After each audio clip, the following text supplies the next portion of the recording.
In certain extreme situations, the law is inadequate. In order to shame its inadequacy, it is necessary to act outside the law, to pursue natural justice. This is not vengeance. Revenge is not a valid motive, it's an emotional response. No, not vengeance. Punishment.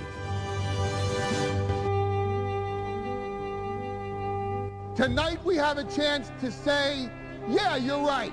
We're too extreme, we're too wild, we're too out of control, we're too full of our own shit. Or we have a chance to say, hey, fuck you, you're wrong. Fuck you, we're right. Because you have all made it to the dance. Because believe me, this is the dance. Start the show.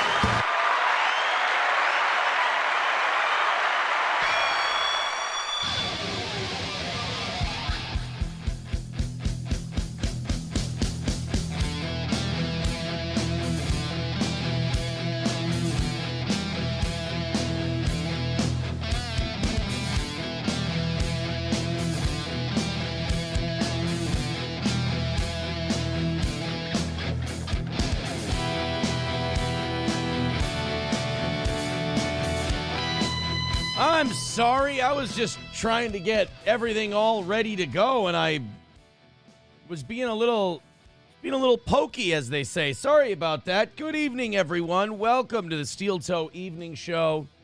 I'm Aaron. I'm going to miss Johnny tonight. I'm glad we got him for tomorrow. This morning's show was a blast. That was a really good time. I mean, except the part where I accidentally pined for a trans man's midsection. You might want to go back and watch this morning's episode. It's a great example of what happens when the goal is knocked out early. It's a great example of how loose and free and wonderful everything is when everyone just kind of, like church. They walk in, they drop a few bucks in the offering plate. Everybody comes through the door. Here's a couple. This won't hurt my pocketbook, and here you go. We'll knock everything out. We'll be good to go, and off we go. You get gems, and I'm sure nobody has the clip, and nobody's going to post it tonight. You get the clip of Johnny and I intending to have a go at some people in Utah who were protesting. What's funny is the protest, I still don't know what they're protesting. It's an anti-Doge protest. It's an anti-Trump protest. It's a pro-LGBTQ. It's kind of like a smorgasbord, throwing every piece of shit at the wall and seeing what sticks. Kind of a protest, and in it, a girl, or so I thought, a girl came up to speak, and I don't remember what I said exactly. But I said, oh, she's got a nice little midsection on her. And then immediately when I hit play again, she goes, and as a member of Trans Man Utah, I'm like, oh, fuck, what did I do? And I'm sitting here watching the clip, and I'm like, that is a woman that has tits and shaven armpits and wacky hair and the whole deal. This isn't on me.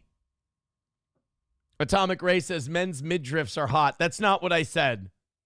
That is not what I said. How goddamn dare you? Dare you? Oh boy. But we got through it, and we did a great show for you today. And we're going to do the same thing tonight. MSO says, I want her on you. First of all, you're misgendering her. And that's not okay. April's Parents Hobby Farm, thanks for the $1. I hope you're not that pathetic. I'd feel bad for you if you were. I've met you. You're, I think, a better human being than that. Funeral Director with $2 says, I find this stream's title highly offensive. Hey, I'm not the one who created Black Lady Jesus. We got to talk about Black Lady Jesus tonight. I'll try not to get a crush. Nick the Milkman with $5 says, this is Aaron's inner monologue. Well, ask and you shall receive. Let's take a look. Let's see what we've got. Oh, thank God. This isn't the clip of the trans person. Monogamy isn't realistic. Monogamy isn't realistic. Oh, this Again. Monogamy isn't realistic. that is not my inner monologue, and I would never teach that to my children. Not after the terrible mistakes that I've made. I would never, ever do that. Not in a million years. How dare you? How dare you? Gray Duckling with $5 says, I will say, we compliment your tits almost daily. Oh, and I thank you so much. Thank you it helps. You have no idea. Thank you, Gray Duckling, for the $5. $185 away from tonight. Hey, guys, great news. We got 9 or 10 Stoney's gift cards left to go. This is what we're going to do tonight. Everyone who throws in $20, Streamlabs, PayPal, Venmo, Rumble, Rant, Super Chats, they are getting $50 to Stoney's in downtown Rockville, Minnesota. And you know what? If we get rid of all of them tonight, I'll mail them out first thing tomorrow. Go ahead. And then they'll be there for the weekend. Perfect. Billy Bob Norris, I like this kind of guy. He says, I'm a simple man. I see a title like Black Lady Jesus. I clip. Or I click. I'm sorry. I click. I fucked up the chat there. He clicks if he sees Black Lady Jesus. Attaboy. You're exactly the kind of guy we're looking for tonight. I hope you're having a great day. As I said, the show this morning was fantastic. I'm having a wonderful day. The kids did not have school.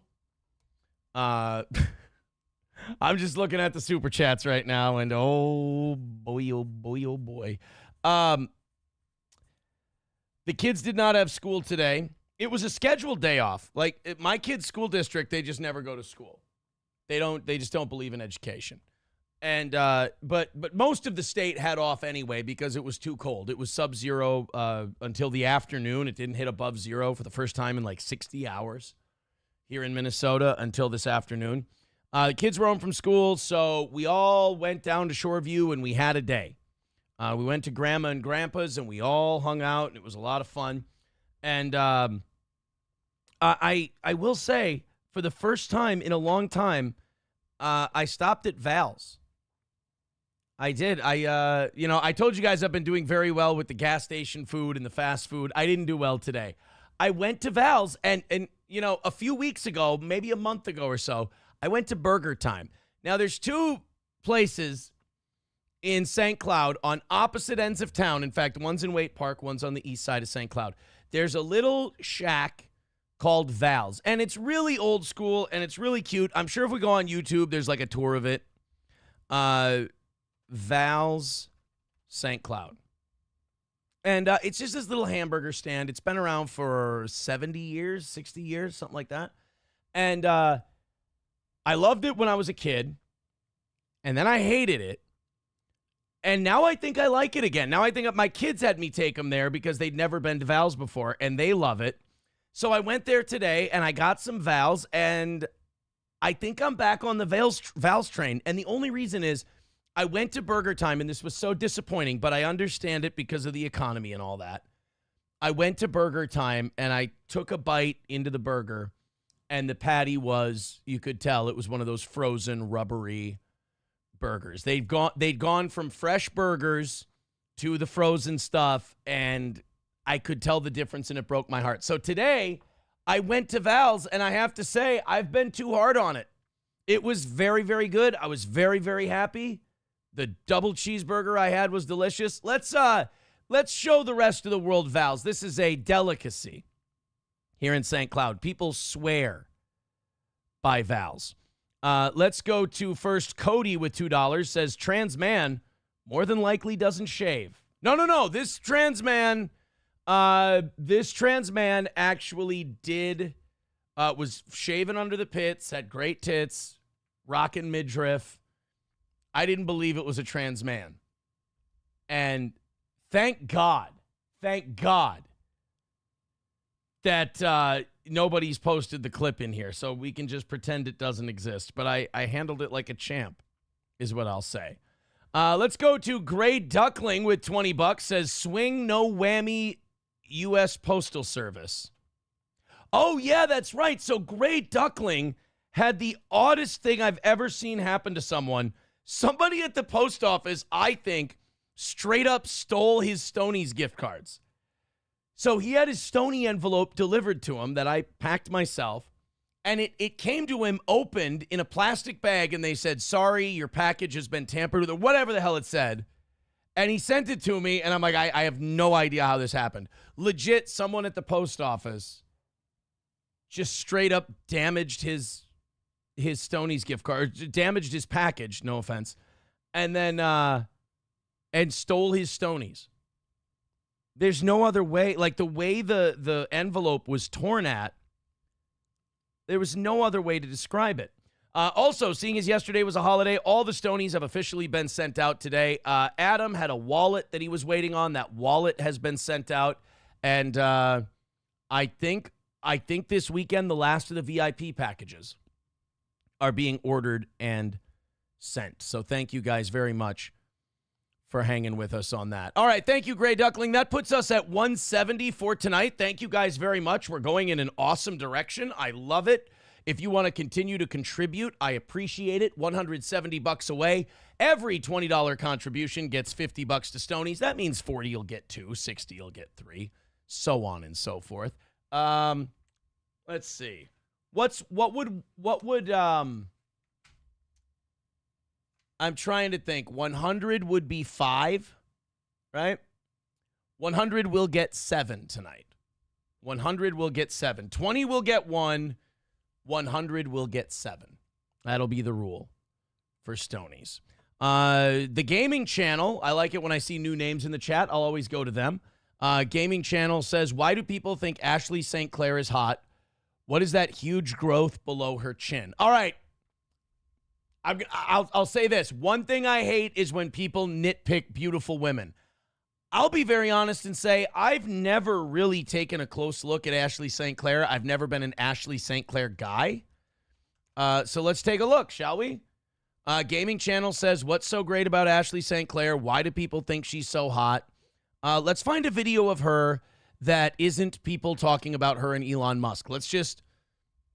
I want to see a video that's just Ashley St. Clair talking about politics or some shit. Holy fuck. Literally everything is Ashley St. Clair and Elon Musk. Jesus Christ. This one? Nope, that's Elon. This one? Nope, that's Elon. Ashley St. Clair, Fox News. Let's do that.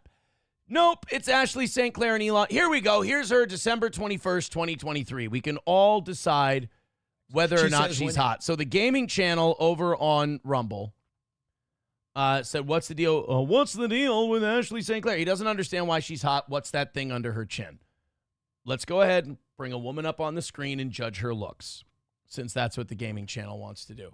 I don't have any problem with anyone thinking she's an attractive woman. She's pretty. Here's the test. Like, every time people on the internet are like, yeah, that girl's a dog, or that girl's ugly, blah, blah, blah, blah, blah. Take a look at her. If she walked into the local bar in your neighborhood, how much attention would she get? I have a feeling that most of us, if I'm trying to pick a place near me, HR Pesties. That's like a dive around here. If you go into Pesties and Ashley St. Clair walks in, everybody's stopping to look. So this whole thing where there's like a woman, and it's not simping. I don't give a shit about Ashley St. Clair one way or the other. I also don't think she's deserves to get shit on as hard as she's gotten shit on for the Elon thing. I mean, a guy who's worth hundreds of billions of dollars offers you a baby and a shitload of money. I can't blame a gal for taking it. I mean, life can be difficult. It's a lot easier with lots of money. So, yeah, take his money. Go ahead. Also, as you read into this story more, it looked like tabloid people were getting really close to busting the story open that it's Elon's kid that she had. So she kind of felt like she had to come out. Otherwise, they were going to beat her to it, and they were going to release it. And they teach you this about blackmail, too. They said if someone blackmails you with something, the best strategy is to put the gun to your own head, they call it. Come out with it and just say what it is. Take the power away from them. And that's what she did. The only thing is now it's going to cause an issue with Elon. Apparently, they were trying to come to some private settlement about the kid and how much money he should give her and how he's going to take care of it. Because if you don't know this, Elon Musk is like Ego from Guardians of the Galaxy Part 2. He's just been spreading his seed all over the place. 13 kids, I think, by 7 different women or something like that. He's a regular Adrian Peterson. And Ashley St. Clair is the latest. She's got a kid who's 5 months old. That's Elon Musk. So I think while Tyreek Hill would crush Elon Musk in a foot race, the foot race to have the most babies, I believe, is being won by Elon Musk. The African is defeating the black man in babies and baby mamas. Let's go. Did I read that right? That Tyreek Hill had 4 receiving touchdowns this year, but 5 babies? Fucking wild, dude. This is Ashley St. Clair. Let's see what the gaming channel is talking about. Is there something under her chin, and do you find her attractive? Asked, Delta representative told her, quote, "What does it matter? They're humans too." Babylon Bee contributor Ashley St. Clair joins us now. Ashley, thanks so much for telling this story. What made you say to yourself? Thank you very much, Coors Light, for the $10. I appreciate that. I'm going to take out my iPhone. I'm taping this. Because it was unbelievable what I saw, and when I tried to speak to the devil. I think to use for ID. I know what we need. You know, if you don't have TSA. Yeah, I don't see the problem. The thing under her chin, do you mean like the skin that's down here? Some people have that. Jesus. Is that what we're doing? We're going after the little bit of skin. No wonder women have fucking psychological problems. You got guys everywhere going, "Oh, she's pretty good. If she was in my neighborhood, she'd be the hottest chick in the neighborhood." But, oh, God, what's that thing under her chin? Who cares? It's not touching your dick. Jesus. Everybody's so picky. There's nothing wrong with her. She's fine. I mean, I don't know if she's put a baby in her and pay her millions of dollars fine, but she's fine. You know, maybe Elon's got a type. What's the other one? Didn't he put a baby in, oh, God, what's her name? The crazy chick with the poop in the bed. The poop in the bed chick. Amber Heard. Didn't he put a baby in her? Isn't that confirmed? Look, Elon has a type, and it's not tens. Roots Calhoun says she's attainable, and that scares these weirdos. Is that what it is? Thank you, Roots. Roots can give me a psychological insight here, I suppose. Billy Bob Norris says you can tell who watches porn by who say she. Run that by me one more time, because I'm not exactly sure what that meant. Atomic... Oh, here we go. You can tell who watches porn by saying she's not attractive. I don't know, but like, take a good look at the porn chicks, and a lot of them are not the best to look at. They're just remarkably surgically enhanced. And there's also the whole issue of the thing they do for a living, which I'll still never understand. How people, like, date a sex worker, how they marry a sex worker. God forbid you have children with a sex worker. I don't know. I'm not shitting on it. You want to do that there's a lot of things you can do for a living that I don't think you're a bad person for doing.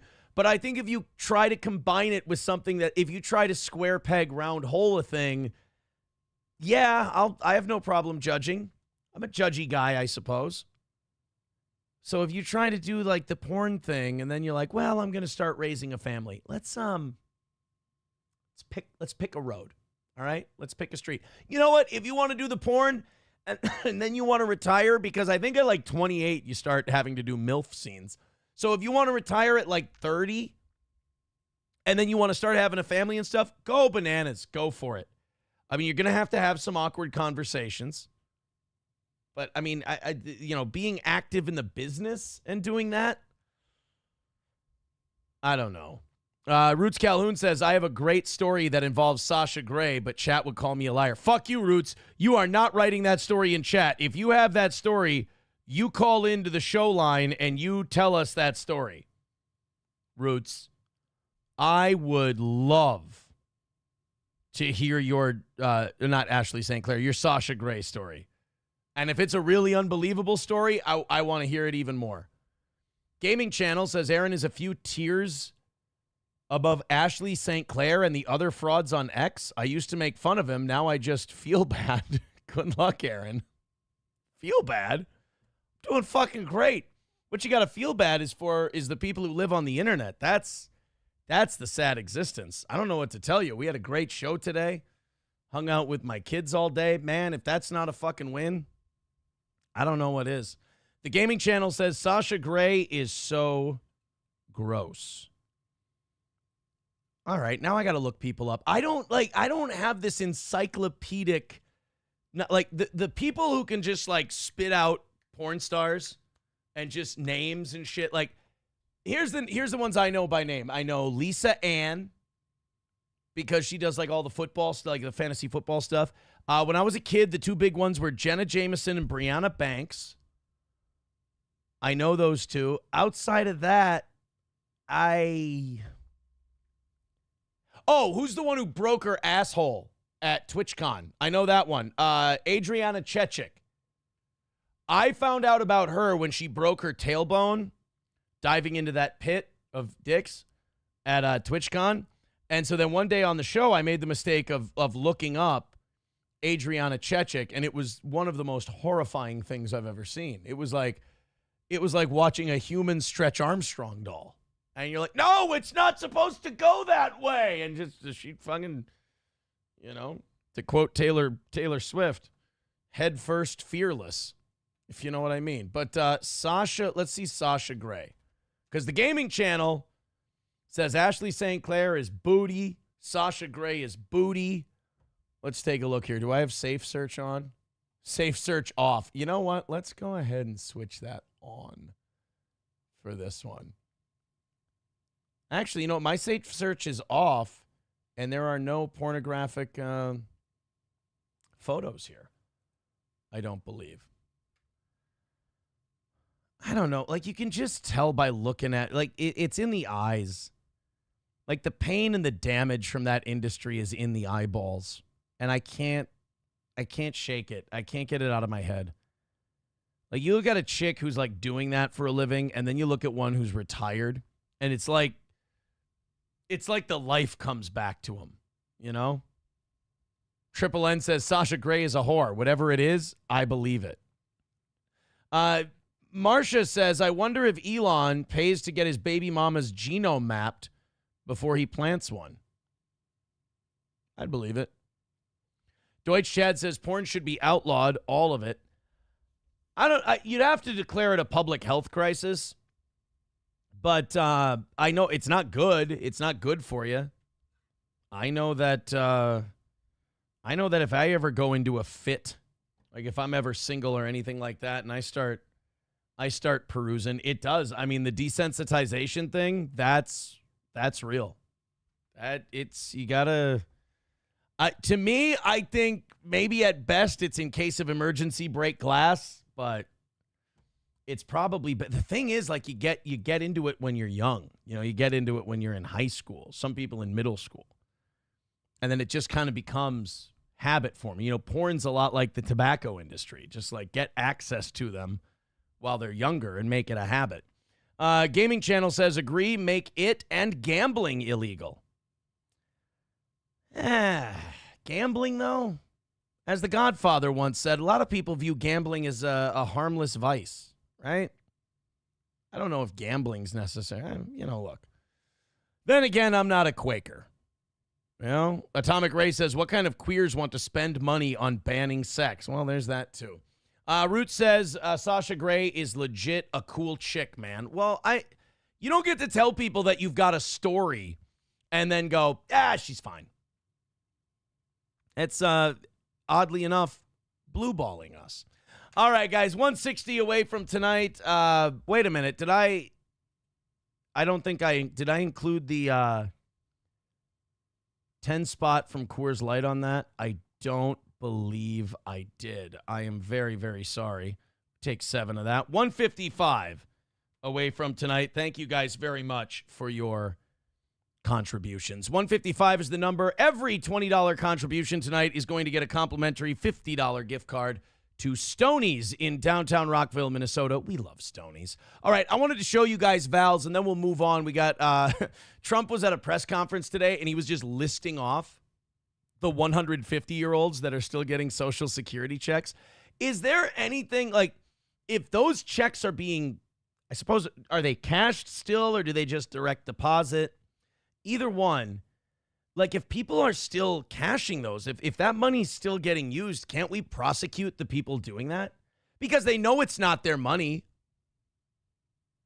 And we know that the 150-year-old is not alive. I mean, isn't that the thing when they catch someone? It's hard to know, because when they catch someone cashing a loved one's Social Security checks, it's usually a situation where the person's like dead in the freezer, or, you know, some of these stories where you got the guy and his mom died and he's still collecting her Social Security check. Some of them, they'll like have the mom sitting up in her chair and they're like, I didn't want to move her because that's her favorite chair. And it's like, yeah, but I mean, do you want worms and blowflies? Like, what the fuck are we doing here, buddy? So when it comes to the 150-year-olds getting the Social Security thing, I feel like not only should we be looking into stopping the payments, but then if there's people that are still cashing those, let's at least bring them up for questioning, huh?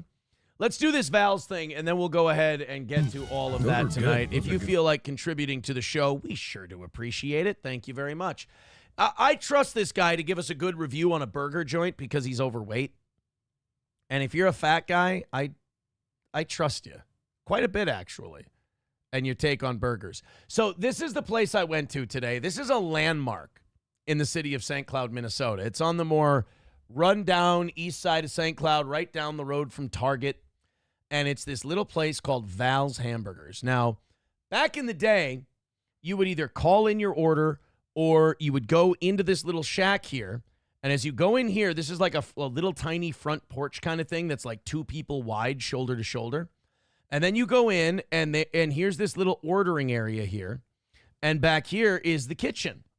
So you go into this little ordering area here, and they have computers. And you punch up your order on a computer. And then you stand there and wait. They get it ready for you. All the workers are wearing, like, the old-school fast food paper hats, the takeout paper hats. And they bag it up for you. Now, if you ever go to Val's, get yourself a shake. They've got many different great varieties of shakes. But their fries, don't get a large fry, because what they do with their fries, if you get a small, they put it in the little paper fry carrier, right? They put that in the bag, and then they take a big-ass scoop of fries and just dump it in the bag for you. A small is more than enough. So this is Val's. This is a tiny little shack that's been around since the 50s or 60s, and we're going to watch a fat guy eat a cheeseburger. Oil shop. It was converted in 1959 from an oil shop, kind of a gas station, to Val's Hamburgers. Look at that sign. It's still like the original old sign. This thing has been here since before man walked on the moon. They're still serving up burgers today. So let's check this out on Matt's Rad Show. This was 5 years ago, so this was just a little bit before COVID. Which I would argue right before COVID, we were kind of hitting like our peak. That was like peak 21st century America, was right before COVID. You know, because we were kind of in that funk from 9/11. Then we were in the funk from the 2008 recession. We kind of had like that double dip in 2012. And then things picked up 2017 to 2020. And then fucking COVID. Here's the other side of Val's Hamburgers takeout service. Not much to the little joint. Take a look. Yeah. See this area right here where you're seeing heads? That's all the bigger this area is the width of these 2 windows. Here's the little front porch that you walk into. And here's the ordering area. But I just find it amazing that it's been here for 50 plus years. Going on 60. We're on the corner of St. Germain Street and Lincoln Avenue. I will say this, if you ever visit our fine city, East St. Germain and Lincoln Avenue, not the nicest part of town. I'm not saying you can't go for a walk. I mean, you could. A, there's not going to be a lot to walk to. And B, let's just say not the finest citizens. on East St. Germain and Lincoln. That's where she resides. Well, let's go in and take a look. Pretty simple setup here. And there you go. So now all these people are waiting for their food. Here's one of the computers. There's another computer right here that you can order from. And then over this way, there's more. And then you sit there, you wait for your food. They call your number. Simple as that. Look at that, though. They still wear the old school, like, burger joint uniform, the paper hat and everything. Like, it's old school San Bernardino McDonald's. A little bit of history here. 50 years, there's old Val. Amazing. Val Henning, not to be confused with the Hennigs, which are Central Minnesota royalty as well, a 3-generation pro wrestling family. The Hennigs. The Hennings are the burger people. The Hennigs had Mr. Perfect. The Hennings had perfect burgers. Hey! I know.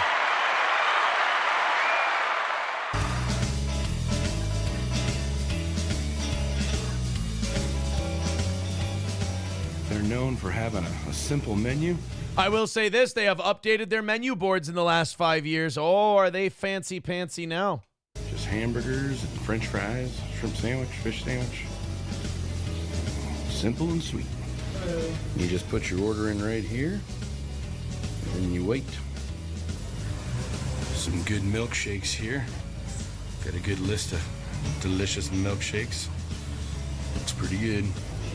All right, now we're going to skip ahead a little bit here to when it's done. You guys can take a look at the kitchen.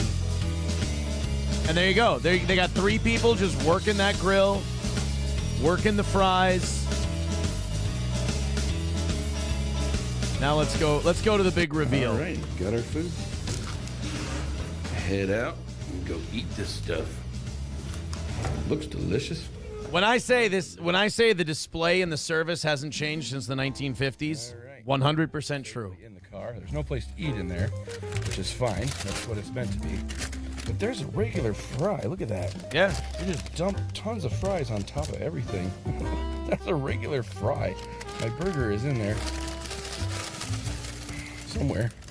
Oh, wait, no, there's more fries. Good grief. That was not expensive for a regular fry either. And then here's the burger. Look at that, it's a regular fry. It's like tons of fries. Oh, that looks juicy. Oh, yeah. If a fat guy tells you a burger looks good, like I said, you can trust a fat guy to shoot you straight. Look at that burger right there. That looks pretty darn good, I'm not gonna lie. All right, team. My very first... You ready to watch a fat guy eat a burger? This is what you came here for tonight. Cheeseburger. Here we go.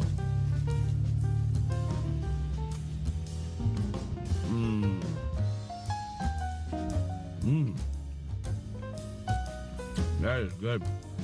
If you don't get the fried onions in the burger, you're a gay F word. And that's all there is to it. So that's Val's. That's our little slice of the 1950s. Although, if you're looking for 1950s segregation laws, you will not find it in that neighborhood. No. Not going to happen. Yankee says St. Cloud was great in the early to mid 90s. Then a shitload of skinnies got imported there and ruined it. He means thin people. He doesn't mean there's no other meaning to skinnies. He just means really thin people. He likes it when fatter people are there.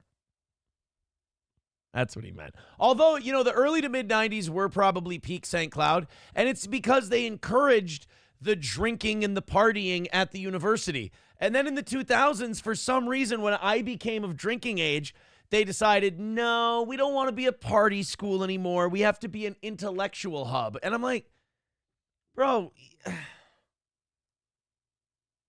like you got in a one classroom at St. Cloud State University, you got more people than teeth. You're not going to be an intellectual hub. And they cracked down on underage drinking. They limited what kind of specials the bars could have downtown, and it just killed the nightlife scene.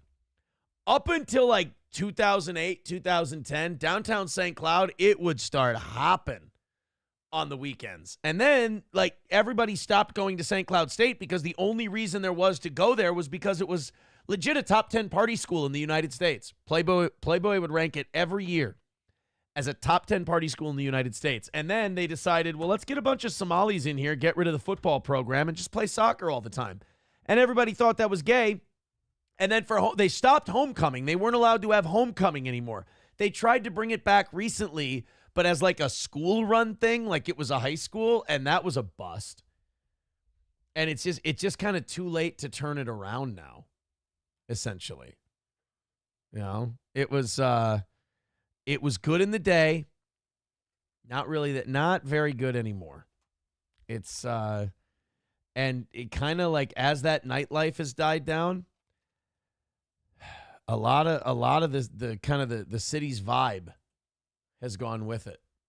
And yes, to answer the comment of Yankee, there have been a few new immigrants to the neighborhood. Let's put it that way. 155 away from tonight's goal. Go ahead and throw in a couple of bucks. Guys, you had a nice little rally in the first half hour there.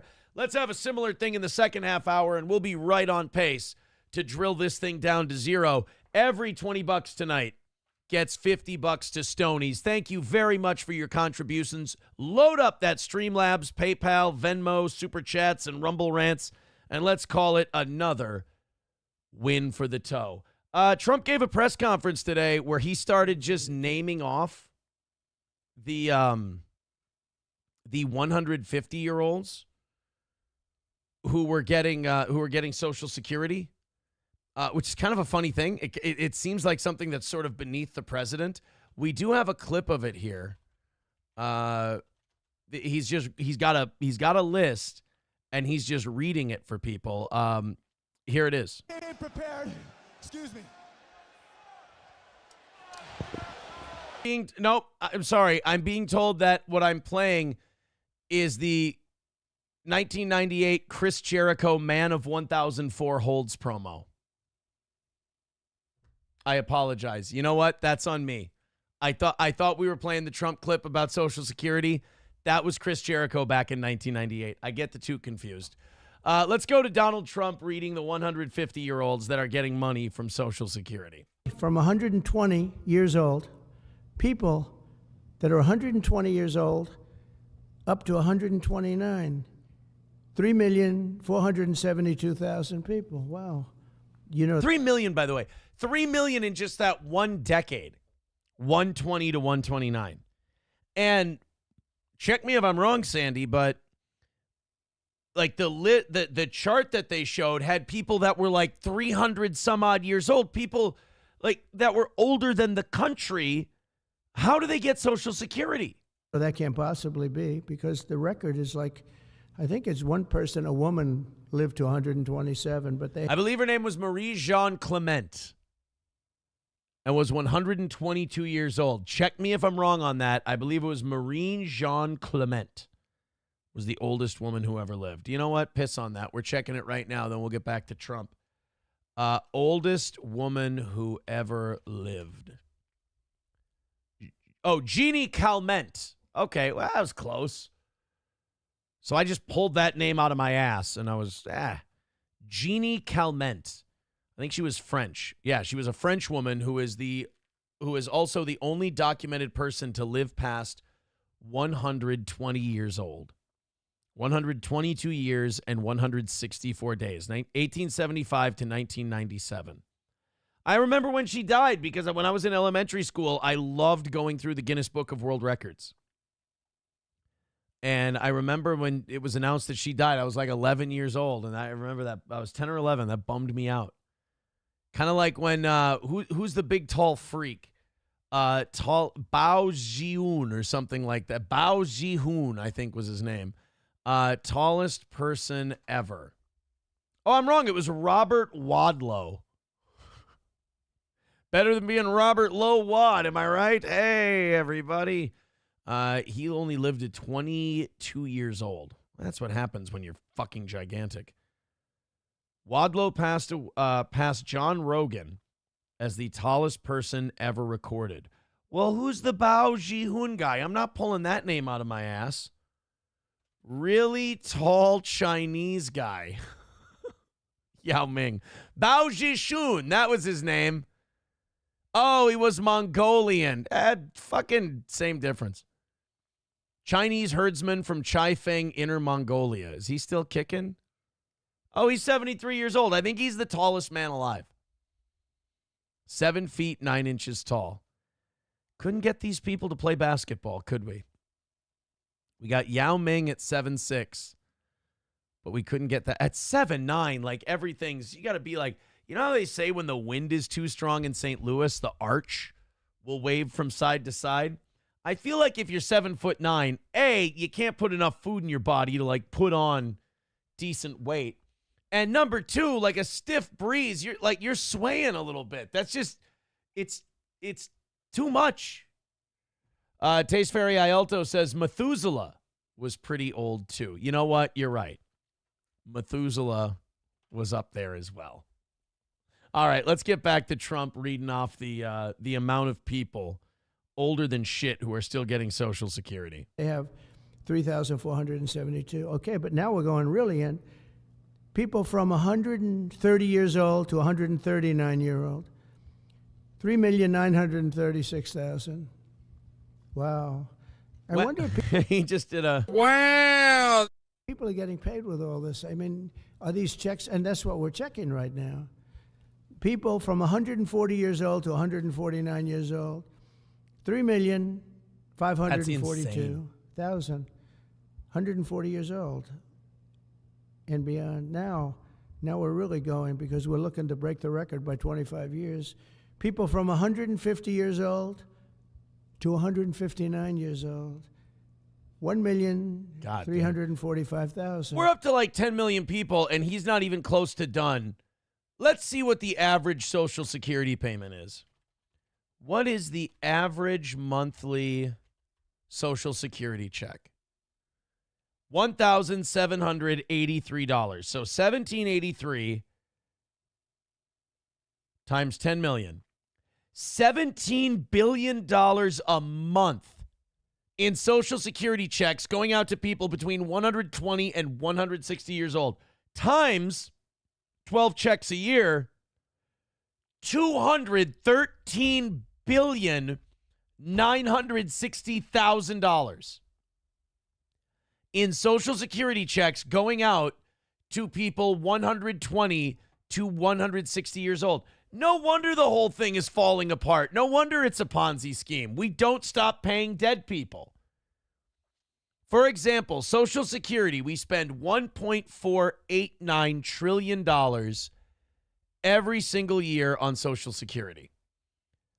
And between the ages of 120 and 160, we're paying out $213 billion. I'm sorry. Let's crack into that list. Let's do the deep dive math. Social Security ages. Let's get that. Here's the chart. Okay. So let's just go for argument's sake 100 and up and assume they're all dead. We got 4, 8. There's another 7. That's 15. There's another about 5. 20. Let's say 20 million people. So we got 20 million people that are probably dead collecting Social Security checks times 1780 times 12. $427 billion in Social Security payments are going out to people between 100 and 370 years old. That would get our Social Security budget down to about $1 trillion and get our deficit down to about, well, $1.5 trillion per year if we just stopped paying dead people. God damn. Coyote NV with $4.99. Welcome, Coyote. He says overseas fraud. I mean, yeah, I'm sure some of it, but I wouldn't put it past the government to just straight up go, yeah, we just really haven't been looking to see where any of this fucking money goes. We've just been sending out the checks. Nobody ever tells us they die. We never look into it. I have no idea where you get $1,700 a month for an average check. All of the checks I've ever seen are over $2,500 a month. Then you add in food stamps and rent and utility assistance, says Atomic Ray. Well, I just Googled it. Don't shoot the messenger. Average Social Security check. Yeah, as of August 2024. Here, I'll put it up on the screen for you. As of August 2024, the average Social Security check is $1,783 per month. You know what the bitch of that is? Because they've been paying people until they're 300 years old. When I go in for my annual retirement account checkup, when they punch in because of inflation how much you'll need like per month or per year to retire, you know what they put in there for Social Security income that I've been paying into my whole life? Goose egg, 0. They say that the millennials don't expect any Social Security money. Well, fuck that. Give me all the 100 and 150-year-olds money. I'll take that.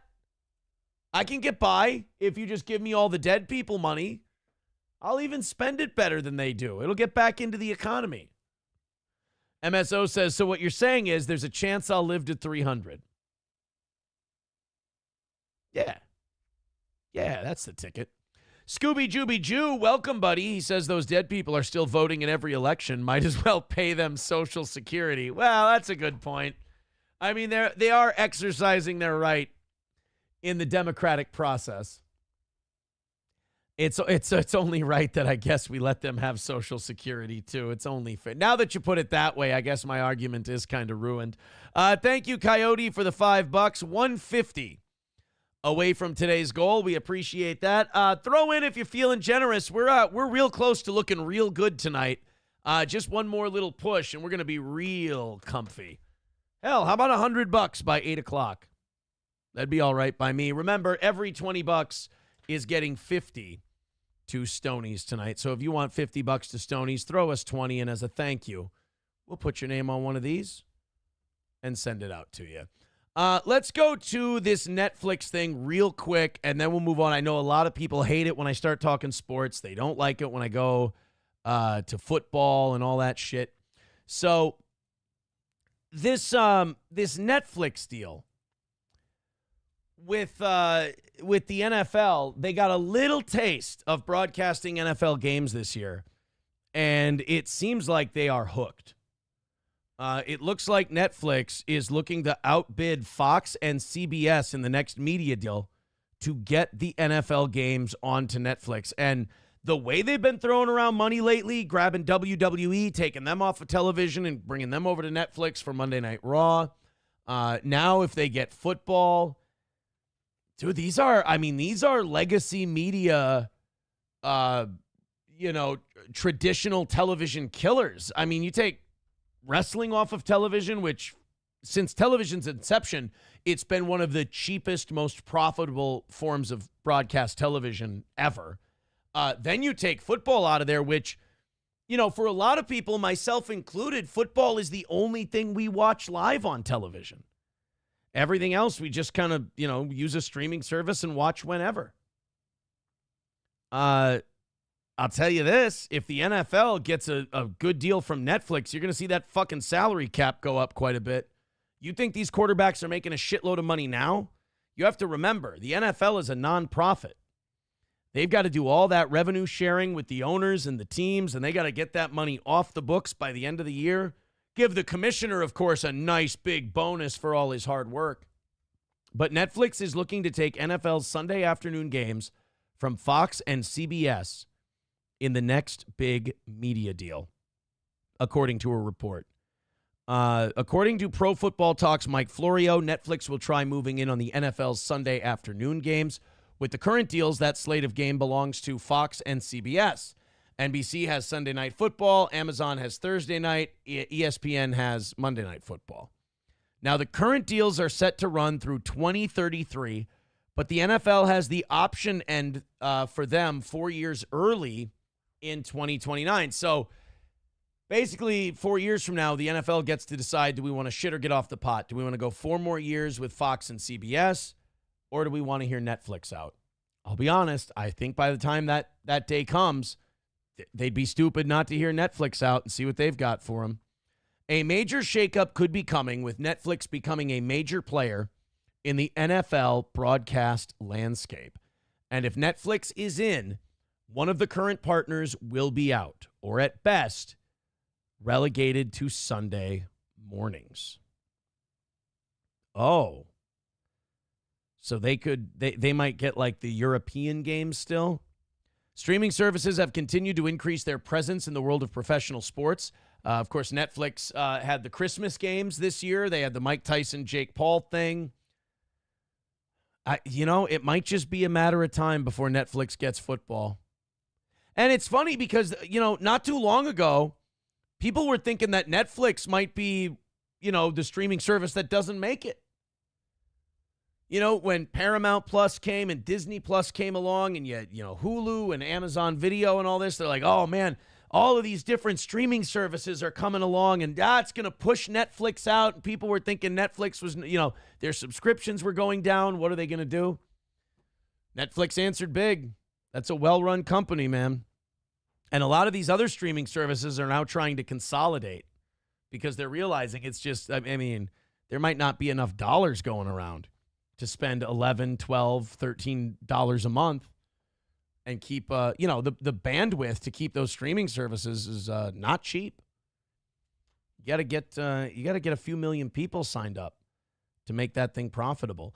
Coyote NV with another $4.99. Wow, thank you, buddy. He says NFL is greed. Well, NFL is money. I guess in a way that's greed. But yeah, NFL is money. You'd be derelict in your duty as the commissioner of the NFL to these teams that you share revenue with, the owners and whatnot. You'd be derelict in your duty if you didn't try to get the best television deal humanly possible. And it's not like the players can bitch, because if Amazon gives the NFL a shitload of money and the NFL then disperses that money amongst the 32 NFL teams, please believe the players are getting paid more. Coyote with another $4.99. Thank you, pal. He says, watch when younger kids tune out of the NFL. Well, I got to say, it doesn't seem to be happening yet. We don't seem to be seeing the kids tuning out of the NFL at this point. I don't know if it's going to happen. I think the NFL is here to stay. I think people kind of took their shots at the NFL with the concussion stuff and the head injury stuff. That was their big swing, and I think they missed. I think whoever they were going to get, and then of course I think the Colin Kaepernick stuff drove people away. I think Kaepernick, the kneeling and all of that, I think people kind of got a little annoyed, and then all the preaching and the standing and sitting for the anthem. I know a lot of people were mad about that, but you know what? They got over that one too. And the NFL's back. The Super Bowl's drawing record ratings worldwide. It's not like basketball, where basketball kind of the nose of the plane started going down and then the NBA did nothing to help it. The NFL kind of was able to correct a lot of that shit. Taste Fairy says they paid WWE way more than any TV network would. Probably.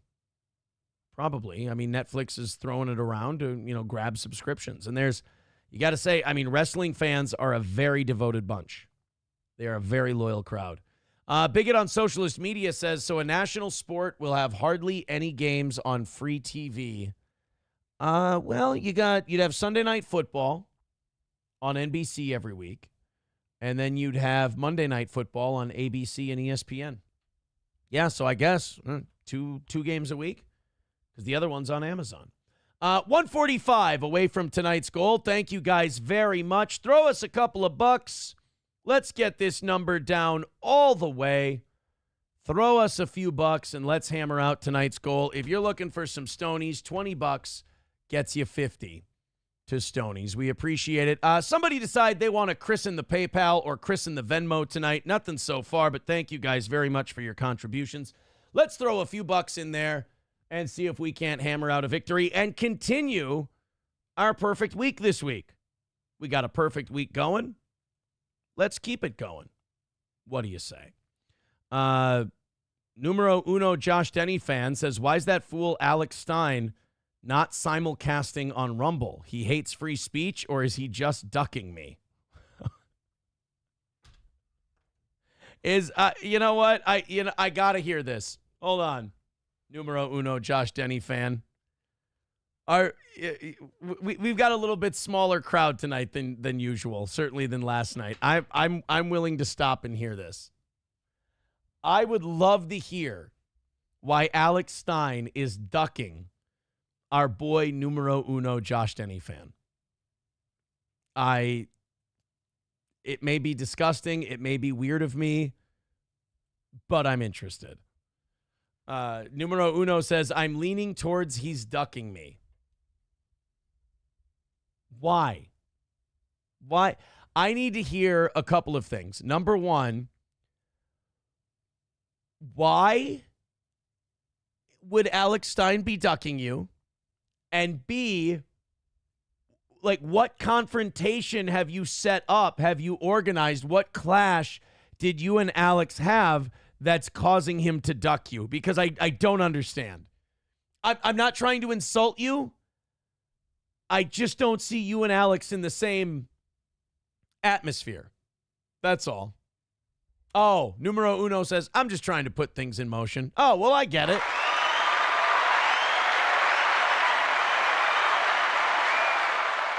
Coyote NV with $4.99 says, wish me a happy 300th birthday, Social Security. Well, you know what? We'll make sure Social Security does send you a happy 300th birthday card when you get there. You know, that would be kind of nice. You know, even though Social Security's ripping us all off and stealing our tax dollars and stealing our retirement and giving it to elderly people who are dead, if they sent out birthday cards for the big milestones, you know, like 80, 90, 100, 350, that'd be a little bit redeeming, right? Thank you for the $4.99, buddy. I appreciate that. 140 away from tonight. Let's keep chipping it away. Let's keep knocking it down. Again, Streamlabs, PayPal, Venmo, Super Chats, and Rumble Rants. JH says, Aaron, thoughts on Melanie Mack having a huge seething scene on Black Lady Jesus? Okay, here's the deal, guys. You are going to have to send me links on this shit because I do not watch anything internet related. Like, I wouldn't know Melanie Mack from a hole in the wall had that Keanu shit not happened. I would have no fucking clue what was going on. I don't follow the shit. I do my, like I say, people don't like to hear this, but I do my show and then I fuck off and then I find interesting news stories and fun topics for my show. I don't, you know, I find it weird when people go, Aaron, thoughts on Melanie Mack having a huge seething scene on Black Lady Jesus? First of all, I'm sure it's a grift and like in her free time, she doesn't actually think about it. But, and I just mean that as a general critique of anybody. We're going to get to Black Lady Jesus in just a little bit. But number two, where do you think that I would ever find Melanie Mack's take on Black Lady Jesus? Rusty Grammer says, LOL, JewTube is almost cleared out, boss. The nuclear ICBM is way cooler than my 6-shooter. Thanks, pal.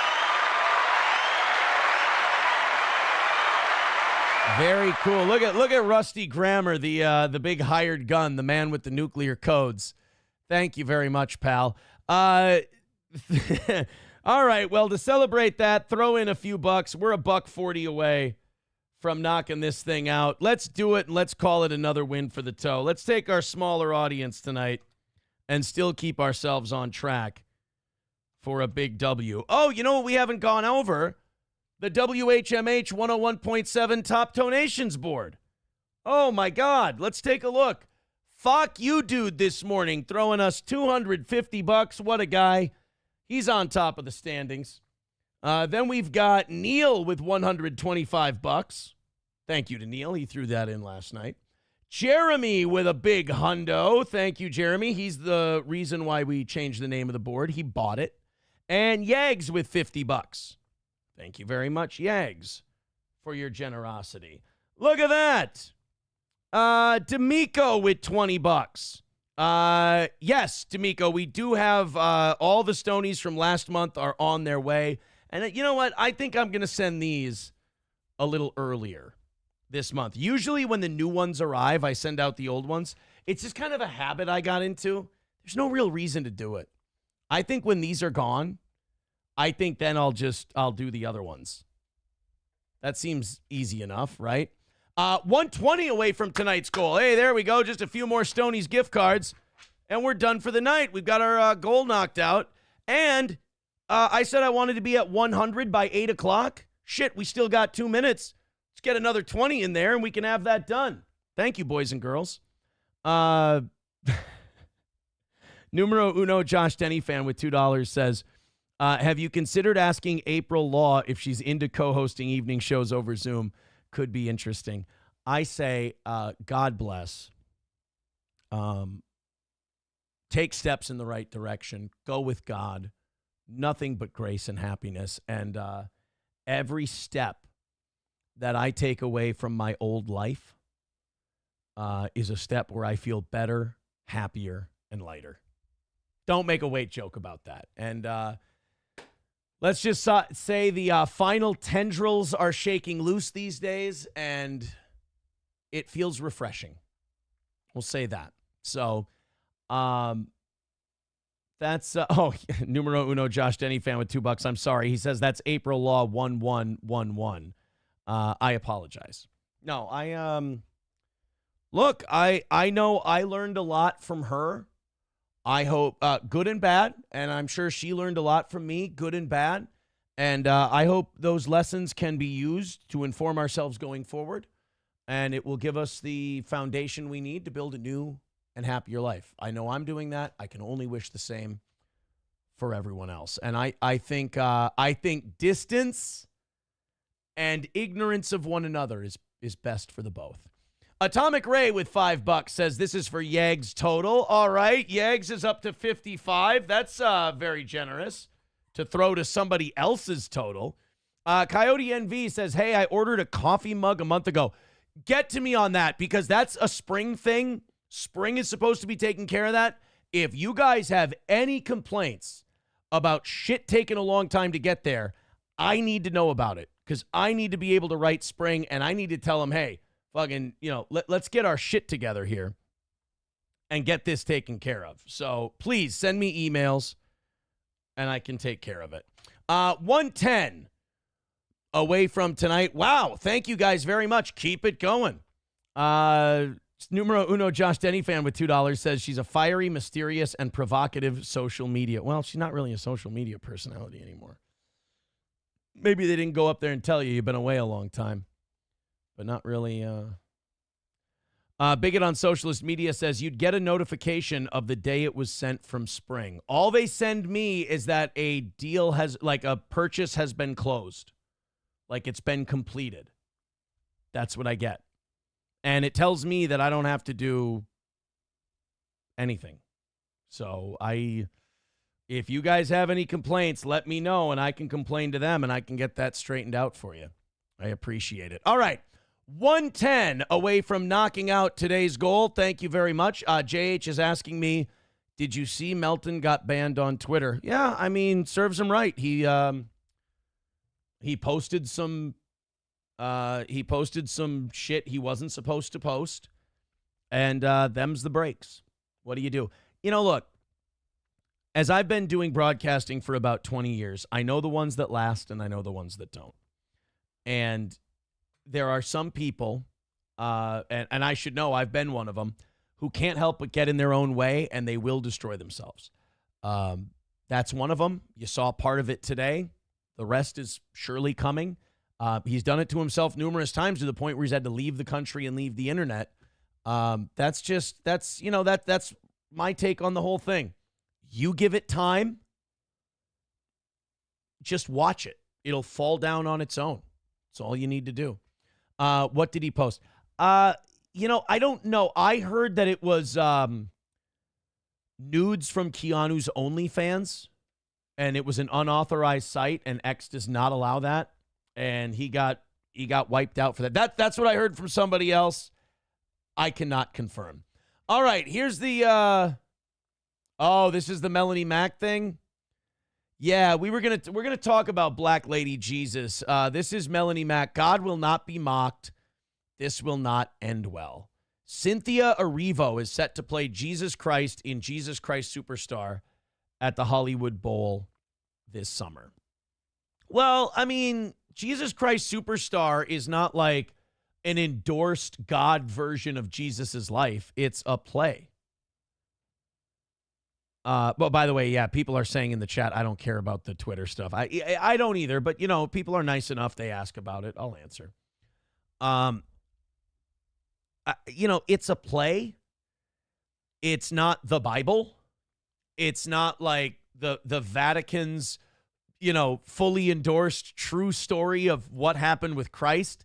So I don't really know if this is worth losing your shit over. I mean, to me, it just seems like if someone's clearly the move is provocative, you know, clearly it's to get people talking. And in that sense, it worked. It worked to get people talking because it's enraged, you know, the grifting Christians, the Griftians, like Melanie Mack, and they're, oh, God will not be mocked. And they're not mocking God. They're putting on a play, and in the play, they're trying to be provocative. I don't think there's anywhere where God said you can't portray Jesus as a woman or a black person. I mean, first of all, Jesus, just based on where he came from, was probably of color. I don't know. You know, people say, oh, Jesus was black. No, he's probably bronze. You know, he's probably in the Bible. Doesn't it say that Jesus had the skin of bronze, hair like wool, and skin the color of bronze? He was an old Mideastern Jew. And they looked like the slave trader guy from The Mummy. Or the guy who owned Maximus in Gladiator. You know, that's probably, Jesus probably kind of looked like the guy from Gladiator who first owned Maximus. What's that quote in the Bible? Jesus had hair like wool. And yeah, Revelation 1:14. Jesus is described as having hair white as wool or white as snow, implying that his hair was very white and possibly curly, with wool being used to describe the color rather than necessarily the texture of the hair. And also the feet, the color of burnt bronze. Hair white like wool and feet the color of burnt bronze. Well, then he was a brown fella, right? I don't really know if the black Jesus, the black lady Jesus thing is really God being mocked. I think it's people putting on a play. It's putting on Jesus Christ Superstar. And like, I'll be honest, like, who the fuck cares about Jesus Christ Superstar? Who wants to see it for the 900th fucking time? You throw a black lady in there, maybe some people will be curious to check the damn thing out. But I think it's very easy for Christians on this one. You don't like it? Don't go watch it. Don't get a ticket. It's that easy. I know in the gossip age and the internet age, it's not sexy to say that, but it is more mature to say that. It is more grown up. I mean, do you really want to be on Twitter losing your fucking mind pretending that some black actress taking a paying gig in the theater is like a sign of the apocalypse? Or would you rather maybe not have the sexy take, but at the same time, you get to not look like an irrational, crazy person and go, you know what? Not for me. I probably won't watch it, but good luck to him. I mean, isn't that better than sitting there like reading Revelations and, you know, Melanie Mack is what, going to turn into Aben Cooper from Red State and go, ain't nothing but fire and brimstone. Like, what? A bunch of fucking gay liberals are putting on a play somewhere and they picked a black lady. All right. You know what? Here, we'll make it even. We'll find a trans Mexican to play Judas. How's that? He can be your villain. Wouldn't that make it? Ooh, how about this? A trans illegal immigrant Jesus. Like, he doesn't have papers either. There you go. Judas. I'm sorry, not Jesus. I don't want to offend Melanie Mack. We'll even it out.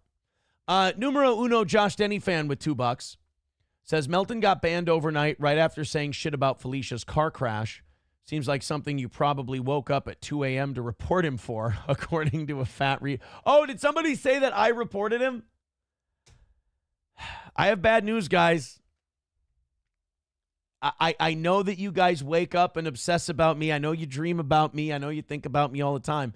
I hate to pull the Don Draper on you, but I don't think about you at all. You know, I found out about the Twitter thing on the show this morning because I don't fucking care. I don't, you know, it's weird when people project like that, when they give a shit a lot about you. You know, because I've caused him to melt down and, you know, that whole feel thing is a projection even because I make him feel a lot of things. A very sensitive boy. And, like, he thinks about me a lot. And it was in his show's done. He writes about me a lot. And he theorizes about me a lot. It's adorable. It's very cute. I just don't return the same energy. It's weird. A lot of closeted gay guys are that way with me lately. Like, over the course of the last year. They have all these feelings for me and all these thoughts about me. And when I don't reciprocate them and I go, yeah, I'm busy. I'm hanging out with my kids and, like, vacuuming and shit. Like, I got shit to do. That makes them more upset. Don't tip your gay hand so much. Numero uno Josh Denny fan with $2 says, fuck, I meant to send that as a Rumble rant. You did. You did send it as a Rumble rant. Way to go, buddy. Good job. You fucking did it. Yeah, so I don't care about Black Negress Jesus. Good luck to her. I hope the play goes well. I hope it sells out. Again, I don't give a fuck if it doesn't. Doesn't really care. But doesn't hurt me to wish him well. My daughter was gossiping about someone today. It was my mom and my daughter and myself were in the living room at my parents' house today, and we were talking about somebody. And the gals were gossiping. And my daughter, like, I think when you get to a certain age, you start kind of imitating the adults. And she started talking to, we started talking about somebody. And she was talking about how, well, I've seen her not be very nice to people and blah, blah, blah, blah, blah, blah. And she goes, but I've never really interacted with her before, so I don't know what to think and blah, blah. So I told her, I said, well, you know what? I go, a wise man once said, it doesn't cost you anything to be nice. And I set her up perfectly. She goes, oh, who was the wise man? And I said, that's me. I just said that now. But I believe that if you don't have any history with anybody and you don't have any issue with anyone, I don't see a reason why you can't just be nice to them, you know? If you've got a history and they've pissed you off or they've upset you or anything like that, all right, fine, I get it. But if you don't have any personal experience with them and they've never given you any indication that you're a bad person, but other people say mean shit about them, it doesn't cost you anything to just be cordial. Just be nice. Hey, Crunchy is here, everybody. Crunchy made it. Stop dipping into your ketamine stash. Put down the bomb. Thank you, Senator Kennedy. Crunchy Cynicism said, if I had a nickel every time you mentioned Don Draper, I could fund this show by myself. New Mood Goofing. Well, it's not a lie. Tell her when she's telling lies. Hey, Crunchy, I have an idea. Why don't you hit that PayPal, Streamlabs, or Venmo, and why don't you pay for the show by yourself when I go, Don Draper said, Don Draper said, Don Draper said, Don Draper said, Don Draper said, Don Draper said, Don Draper said, Don Draper said, Don Draper said, Don Draper said, Don Draper said. You know what? Here's what I got for you, Crunchy. You knock out the rest of that $100 over on PayPal. I'll give you the rest of the Stonies here. You'll be swimming in Stonies until the day you die. You throw in $100 on PayPal right now. That's 3, 4, 5, 6. I got 7 Stonies. I got 7 Stonies here for you. $100 if you want to fund the rest of the show based on my Don Draper quotes. Numero uno Josh Denny fans with $2 says, if we find out Spring has been in their kitchen, cooking candied bacon, that'd be a hell of a twist. When the candied bacon was being made in Spicer, there was no cocaine use going on. That I can assure you. I'll promise you that. What do you say? I promise. Thank you very much, Crunchy. We appreciate the 10. You are very kind. You know, I don't like it when MSO comes in here and he says R.I.P. Crunchy. You know, I don't like it when he comes in here and he goes, oh, you know, Crunchy's dead. And, you know, every time he does that, you know, every week it seems like he tells us Crunchy's dead. And then every time Crunchy shows up here, and she's always very generous and supportive of the show, I just feel like, you know, we get to stick another one right in the rib cage of old Citizen M. You know, every time Crunchy's not, well, I guess what I'm saying is every time Crunchy's not dead, I feel like it's another win for the toe. McBuster says Will Heron too. Well, we thought Will Heron died last week, and it turns out we were wrong. Unfortunately, I mean, fortunately, we were wrong. Nobody wants to see anything bad happen to old Will. Numero uno, Josh Denny fan with $2 says, I don't know what Spicer is. I was talking about spring. Oh, you know what? Then my hearing is bad, numero uno, and I apologize. That's my fault. Coyote. I'm sorry, that got me. Coyote NV with $4.99 says Don Draper said, thank you very much, buddy. I appreciate that. $95 away from today's goal. Everybody throw in a couple of bucks, and we're going to be able to call this thing another win for the toe here on an evening show. We got 45 minutes to do it. Thank you guys so much. I do have a text from Matt. Says, check your door. You have a package, unlike your trans man boyfriend. Another win for the toe. Sorry, they didn't have a bigger size. And no, that's not a fat joke. All right, hold on a second. Guys, you guys throw in a couple of bucks because now we're in that part. My Junos is out and I can smell the money and we're very close. So everybody throw in a little bit. Let's knock out that 95. I'm going to go up and I have a feeling this is time sensitive for the show.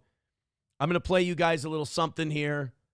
And I'm going to go grab, you know what? I'm going to rephrase it. I was going to say I'm going to grab Matt's package, but I realized that would not work. Let's go ahead and see what Matt sent us. I'll play something for you guys here. But before we do that, thank you very much to Crunchy with $80. Oh my God, that puts Crunchy at $90. And that puts Crunchy ahead of Yags on the board. Crunchy with $80 says, I'll let someone else finish you off there, bud. I'm not dead yet. Check again tomorrow, though. Oh, thank you very much, Crunchy. That's $80 from Crunchy. That's $15 away from knocking out tonight. Thank you so much. You know what? For that $80, I'm giving it all to Crunchy. I'm giving all the Stonies to Crunchy. She can have it. She's the winner tonight. Thank you very much.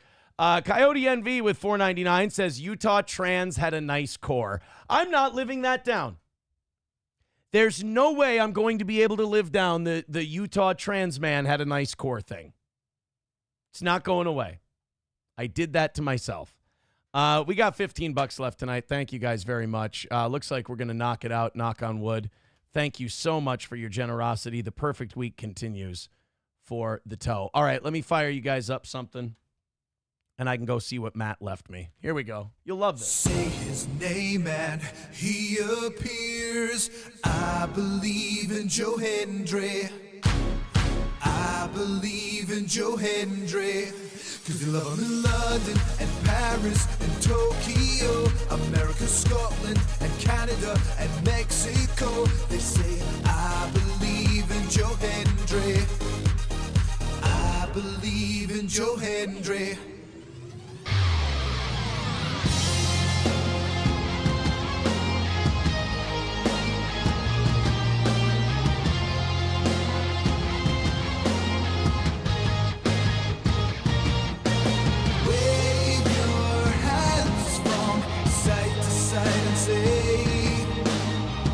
I believe in Joe Hendry. Joe Hendry is so prestigious. Wave your hands from I don't get it. side and say, oh, I believe in Joe Hendry. And Joe Hendry. I didn't see anything. I don't know. I didn't see anything from Matt. Let's take a look here. I'll read the message again. Check your door. You have a package.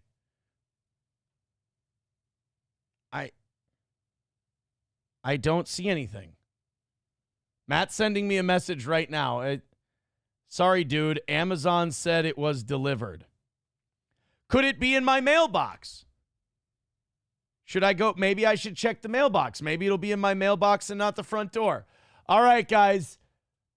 Let's try this one more time. $1 from numero uno, Josh Denny fan. He says, your trans man boyfriend doesn't have a package. Forgot how slow Matt is. Red Fox Mad, becoming a member for 33 months, says, Aaron, would you ever move to Fargo, North Dakota for a radio job or move to Wilmer for a radio job? Everyone subscribe to this amazing show. Thank you, Red Fox Mad. There are two places I'm talking to currently. Apparently, the industry is in really bad shape. It's not in good shape. But we're putting together some ideas, and I've got something cooking that I think could be the future of that business. And could save. Look, I'm not, I don't care if people make fun of me or whatever. I love that business. I really do. There's a reason I went into it. I wanted to since I was 13 years old. I love it, and I want to see it succeed, and I want to see it do well. I actually got an interaction on Facebook from the one and only John Lassman. He liked one of our shows. I don't know if I should reach out to old Johnny. It was the show where I was talking about burying the hatchet with Gary and how it was kind of a prick, when we first started this thing and I didn't need to be. Wonder if I should. Was I a cunt to Lassman? Should I reach out to him, or was I good natured? I, honest to God, can't remember how we were. Wilmer for a radio job. There was Rolf, the main sales guy at Lakeland Broadcasting when I was there for a little bit, didn't want me to do the Q102 morning show. He wanted me to do a news talk show on KWLM. He was the head of sales. And his plan was, they owned the Linder Farm Network at Lakeland Broadcasting. And he wanted to use the Linder Farm Network to broadcast my morning news talk show on every station that they had through the Linder Farm Network, and I'd have a morning show just syndicated all over the Midwest. That was his big plan. And when I wanted to quit at Lakeland Broadcasting because they had me on a fucking hot AC station that I did not belong on, he was like, he took me out to lunch, and he's like, hey, I know you're talking about quitting. I know you want to leave. I know you and I think Steve was the owner's name. I know you and Steve aren't getting along, but I've got this plan for you. And he laid this plan on me that he wanted to do. Really cool guy, by the way. Rolf Figenskow was his name. He's not in radio anymore, but he was really nice to me while I was there for like a month or two before I went to 101. There was that stop between Litchfield and 101. I stopped in Lakeland Broadcasting. They paid me more money than I'd seen in radio up to that point. And he took me out to lunch, and he said, I've got this plan where we broadcast your talk show through the Linder Farm Network, and we'll just have this big show based right here out of Wilmer. And I was like, man, I wish you would have told me this when because when I was being interviewed to take that job, he was at every interview, and he was pushing really hard for me. And I found out that the program director there, Mary Ellen Mock, she did not want me. She didn't think she thought I was a problem. She thought that we weren't compatible, and we weren't. I didn't like her. She didn't like me. I thought she had shit ideas for radio. She thought I was the devil. Totally fair. Oil and water. It happens. But this Rolf Figenskow guy was at every interview, and he was like, this is the guy. This is the guy we have to hire, and they offered me the job. And they kind of pitched it to me as, hey, you'll get to take this in a more Tom Bernard-like direction. You'll get to kind of do this your own way. And after the first day, it was very clear I was not going to be allowed to do that. And they came in right away. You can't say this. You can't say that. You might upset, our audience if you say this. And the owner at first had told me, I want you to you're going to chase out some of our old audience, but you're going to bring in a new, younger audience. And I think that's great. By the end of the first week, he was like, this isn't Rockin' 101, Aaron. And if you want it to be Rockin' 101, then why don't you just go there? And I remember, and he said that publicly to me while we were having an argument. And I kind of thought to myself, I'm like, all right, I will. And I called Bob Layton, and I called Gary Hoppy at Tri-County Broadcasting. And Bob Layton was really honest about it. He was like, I'd really love to have you. I don't have a place for you right now. And Gary was like, hey, the Lex and Terry contract is coming up. Why don't you jump ship and come over here? And then I will say this about Lakeland Broadcasting. They gave me a very generous severance package. I did not have to work for a couple months if I didn't want to. And that allowed me to kind of, work my way in the door at 101. But to answer your question, Red Fox Mad, if Lakeland Broadcasting, do they still exist anymore? Or did they I thought they got bought out. Either way, if they wanted to do that Linder Farm Network deal, I would do that today. But I don't think Rolf is there anymore. So I don't think that would happen. As far as, what's the other one? What's the other one you said? Fargo? I mean, shit, I'd do any station if they'd let me do it from here. Simple enough, right? Coyote NV with $4.99 says, love the old-time stories, a peek behind the curtain. Oh, God. Dude, I love telling these old stories. I love them. I love telling the old stories. I'm addicted to this shit, whether it's boring or people like it. I enjoy it. So if you guys ever have any questions, you can get me to prattle on pretty easily. Numero uno, Josh Denny fan with $1 says, too slow, toe bro. Cheese already swiped the package. God damn it. I knew it was fucking cheese. All right, why don't we'll do this one more time. We'll see if Matt's package is out there. We'll take a look here. We'll take a look here at what Matt says is a package that got delivered. It's not out at my front door, but I'll check the mailbox. Let's fire up the Joe Hendry one more time and see if I can make it out to the mailbox and back in like the minute and a half that it takes this to. You know what? No, because I'm not going to make it back in time. Let's do a hype train let's do an out to the mailbox hype train. We've got $15 left in tonight's goal. It's time for a mailbox hype train. There you go. Fire it up.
I found it. Whew. How do we do? Oh, there's $1 on the hype train.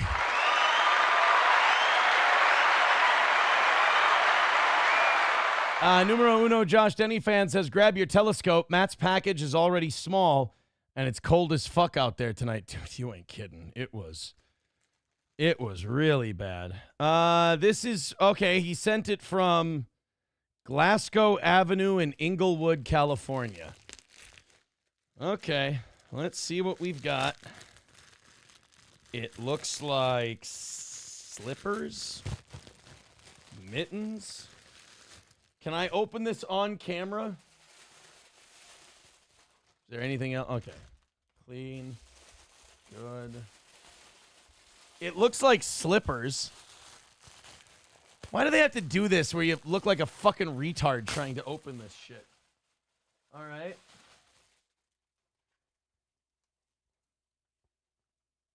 they're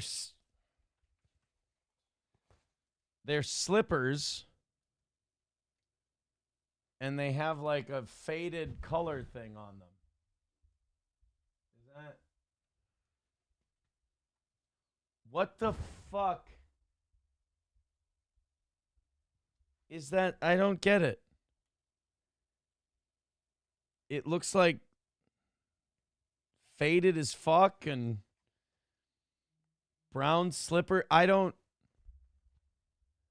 This is weird. Matt's got to explain this to me.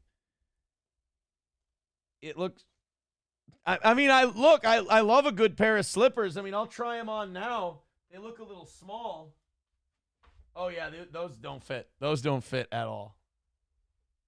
I can't even get my whole foot in there. And this will be great for one of the kids. They'll love it. But I don't know what it is. Let me see what Matt's got for us. They're toe slippers, idiot. Is that they're toe slippers? Okay, fine, they're toe slippers. But like I can't, it's hard for me to get my toes in there. Like, is that a real thing? Like slippers that are just for your toes? Am I supposed to like wear these while I'm doing the show? Look, I'm not being ungrateful. Thank you. It's a very nice gift. This had to run you at least $6.99. And I'm very thankful for it, but I don't get it. I don't understand the gag. Day One Salt says another warmth for the toe. I guess. I mean, thank you, Matt. I appreciate it. If you'd like to call in, go ahead and call in and tell us about these slippers that you got me. I don't. He says they're toes. Yeah, but they look like toes with like a fungal infection. They look like an old athlete's toes, you know, like or like a mover who's been dropping a lot of couches on his toes or some shit. I mean, thank you. Again, thank you. I'm coming off remarkably ungrateful right now, but that's not at all how I'm intending it. Let's go to the phone here. God damn it, Matt, you know better. I saw toe slippers and I thought, another win for the toe. I'm going to send this to Aaron. Do you see where they don't really look like toes, though? What they did in the picture on Amazon. I get that. Your whole chat, the entire chat on YouTube got it. They're even saying it's over your fucking head. And they don't fit, but you did say they didn't come in my size. And I told you that wasn't a fat joke. They don't fit because you're fat. I mean, I get it now that you say it, that they look like toes. They look like toes, but like there's brown shit and like it looks like it was in a smoker's house in the 80s. You know when they had the really fuzzy carpets? Yes, the good carpet. Yeah, well, Elvis. You had to have a rake. You had a carpet rake back then, Aaron. Come on, who doesn't want a good carpet rake? You still have a carpet rake, don't you? We do actually. Yes. Yeah, I figured as much. I get it. Like I get it now. I understand, but it's like they look kind of infected. I don't know what to tell you. I just saw something. I thought, well, this will be funny, and it went like right over your. They're toe slippers. They're slippers for your toes. No, the slipper looks like a fucking toe. I mean, I get what they're saying now. I understand now. And like I said, I knew they were small, but I thought there was humor there. And, you know, even though it bombed on your show because you didn't realize it was a fucking toe, it still gave you content. So, and it was funny. You're welcome. I can't remember. Roots wants the number. I can't remember what it is. I'm gonna throw this phone number out there, Roots, and if it's wrong, I apologize. Matt, thank you very much for these toe slippers. I really appreciate it. I'll find a spot for them back here somewhere. Oh, there you go. Or your kids can wear them. Or my kids can wear them. Yeah, I have some very interesting news. Oh, will they fit SP's feet? we have a big fan who's making us a thing that should make sure he never has to donate another $1 to this show ever again if he doesn't want to. Nice. He's making a giant. What do they call that when you're decorating metal? you're working with metal and you're decorating it? But I don't know. But he's doing one of those. It's a big fucking steel toe sign. Nice. And it's lit up. It's a backlit, lit up steel toe sign that he's making himself, and it's going to go right behind me. I think I may have to put some color on the wall or something. Like, I need to really spruce it up back here for this guy, for the arrival of this thing, because it is really fucking nice. Well, it's overdue. You better spruce it up. Thanks. I'm gonna spruce it up. I'm gonna make it look real nice, and I'm gonna display my toe slippers somewhere. All right. Maybe he can fabricate something into the sign with his metalwork and metallurgy stuff he does, and you can have a hanger for the slippers. How's work going since you had to leave our show and save me a couple bucks? It's been busy. That's for damn sure. You were busy, and you were busy before you got the big up. Yeah, and it's only been up from there, so work's going good. Now you can stop in any morning or evening if you want and just do a show. Yeah, I got things went really sideways with some certain things right now. What? With stuff. What kind of stuff? Anything you can say on the air? Not really. It's just there's sideways things in life right now. Like they involve attorneys and stuff. So. Oh shit! Did I get you? Wait a minute! Did I get you in trouble? No, you didn't get me in trouble. No. Did you get in trouble? There's a whole bunch of funniness going on, sir. Did you get in trouble because of the show? No, not the show. No, only I get your show in trouble. Your show doesn't get me in trouble. Yeah, you were on the clip that got us suspended. Yeah, I was. Although I've gotten suspended twice now. I would love to blame you. I really would. I would love to blame you for the Elisa Jordana thing, but I remember me going pretty hard in the paint during that segment. Yeah, maybe. Yeah. I wish I could blame you, but I don't think I can. No, I don't think so. All right. Well, we'll talk. That was no, you know what? It was my influence on you. That's what it was. Yeah, you fucked me up. You leave the show, and I'm talking to multiple radio people and shit now. It wasn't like court stuff and charges that they were worried about. It's my association with that fucking Matt. So you're welcome.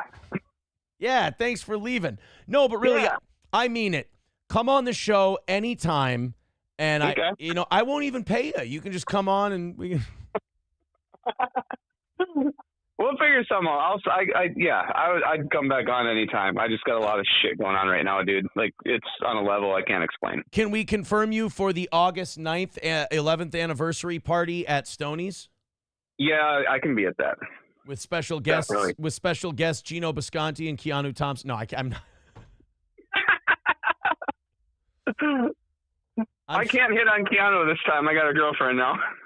Oh, yeah, because you were so close last time. No, I never said I was close. I said I hit on her.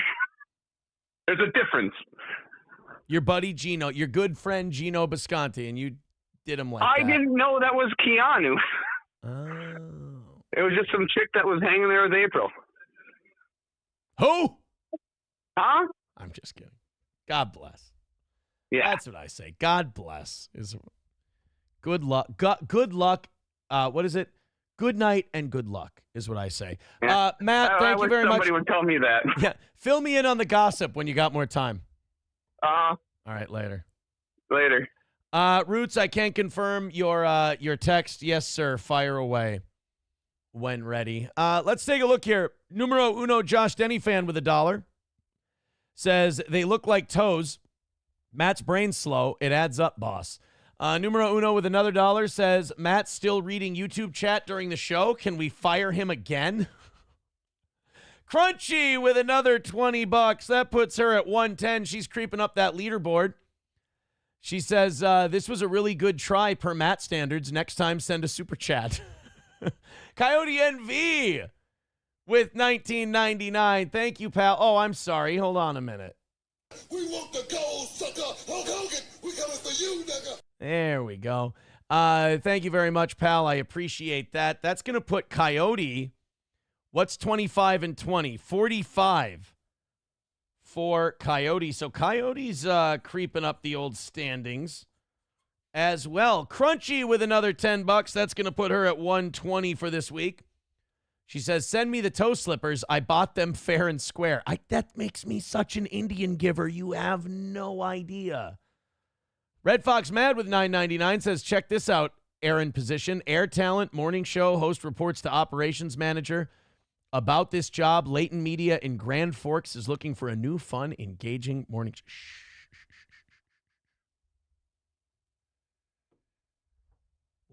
We'll talk about it sometime. We don't need to worry about it right now. Crunchy. So let's see. Crunchy knocked out the goal with that $20. Thank you very much. But I'm afraid I've got some bad news. And that means we are, with the rest of that, $25 into tomorrow night. Thank you guys very much. It looks like, I don't want to count my chickens before they hatch here, but it looks like we are on our way to another perfect week of evening shows. Thank you to this evening show audience. You guys are fantastic. Already $25 into tomorrow night. We're out of Stoney's gift cards. I got to send a whole bucket full of them to Crunchy. Thank you guys so much.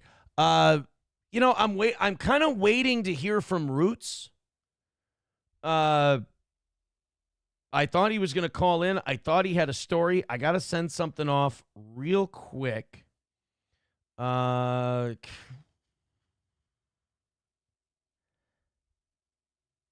just got to send something off. I'm very sorry. This is very unprofessional.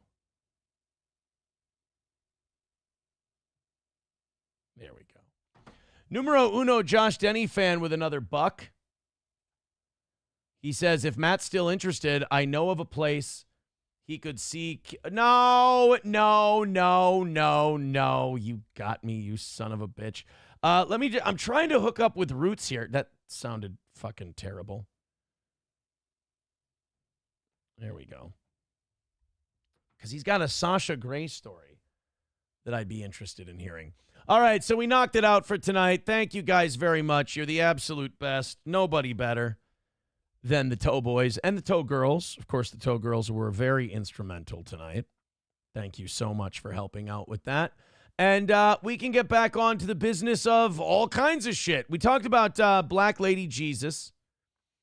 We haven't talked about this Doge IRS thing yet. You know, it is amazing to watch the media cover all this Doge stuff and just completely miss the point that everyone's trying to make to them. And the point that everyone's trying to make to the media is that, you know, the media keeps going, oh, these Doge agents are at the IRS and these Doge agents are going to have access to all of your records. All right, hold on. I'm trying to. There we go. The Doge is going to have access to all taxpayer records. Doesn't that scare the shit out of you? It's like these people live in such a bubble that they have a hard time understanding that the rest of us, we would rather Doge have access to those records than the IRS. And if Doge is getting in there to fuck up the IRS and bust it up, then we're all for it. We trust Elon and Donald Trump more than we trust the IRS, more than we trust USAID, more than we trust, Social Security and all this other stuff. With everything they've uncovered and how fucked we are getting with our taxpayer money and, the weapons that Ukraine is selling to the cartels to, attack people here in our own backyard. Yes, we'd rather have Elon driving the car. We'd rather have Doge having access to the IRS data systems. I'd rather have a Doge with access to the data systems of the IRS more than I want the IRS to have access to their own data systems. The juxtaposition, the difference between these two administrations is night and day. On one hand, you have Joe Biden, who wanted to hire more armed IRS agents so they could check on your fantasy football winnings on PayPal and Venmo. And then on the other hand, you have Donald Trump, who wants to investigate these motherfuckers to see how much they've been harassing and stalking the American taxpayer. And here's the thing. How do we know that the IRS is even right about any of this shit? The IRS sends people tax bills, and when they send people the tax bill, How do we know the tax bill is correct? I mean, if you're a regular working person and they send you a bill for, let's pull a number out of our ass, $10,000, how do you know that they're right? You have to hire a lawyer, pay him a shitload of money, go through all kinds of federal courts to prove that you don't owe that $10,000. And even if you win, how many thousands did you spend to figure that out? So when you have Elon and Doge going through the IRS and CNN going, oh, man, that's, oh, boy, do you really want Elon to have access to the IRS data systems? Yes. Yes, I do. Maybe we'd have a chance at it getting cleaned up. $1 from Numero Uno. He says, don't worry, Matt would be trying all night to figure out what website rhymes with that. Very good. CNN reporting tonight, the Department of Government Efficiency, the special entity created by President Donald Trump and run by Elon Musk to bring about greater governmental efficiency and productivity, has been pressing for authorized access to the IRS data systems right in the middle of tax filing season. Again, they're trying to pitch this as like some kind of evil thing that Doge and Elon Musk and Donald Trump are doing, when most of us are like, yeah, fuck yeah, do it in the middle of tax filing season. There's probably a lot of people who are going to pay in during tax filing season, and they're like, is this going to buy me a little bit of time? Are they going to miss me this year? I don't know. But like, even if you're getting money back, you know, if it's like, hey, it's going to take an extra, 2 months this year to get your tax rebate back. But the Trump administration is going to go through the IRS with a fine-tooth comb, find all the fraud and waste and abuse and bullying that they've been engaging in, and they're going to at least fix it for the next 4 years. I think most people would take that trade. The mistake the media is making is that they are trying to pitch this as though they're trying to protect you, the IRS is on your side, and Elon Musk is there to bully the poor, innocent IRS. And I don't know many Americans who feel that way. I don't. Atomic Ray says, I'd give anyone but the IRS my personal information. Exactly. The IRS, of course, has extensive and complex data systems containing highly sensitive personal and financial information on more than 100 million individual tax filers and businesses. Those systems are often interconnected. And like a guy who's worth, how much is Elon worth now? 14 trillion, quadrillion dollars? Elon Musk net worth, $394 billion.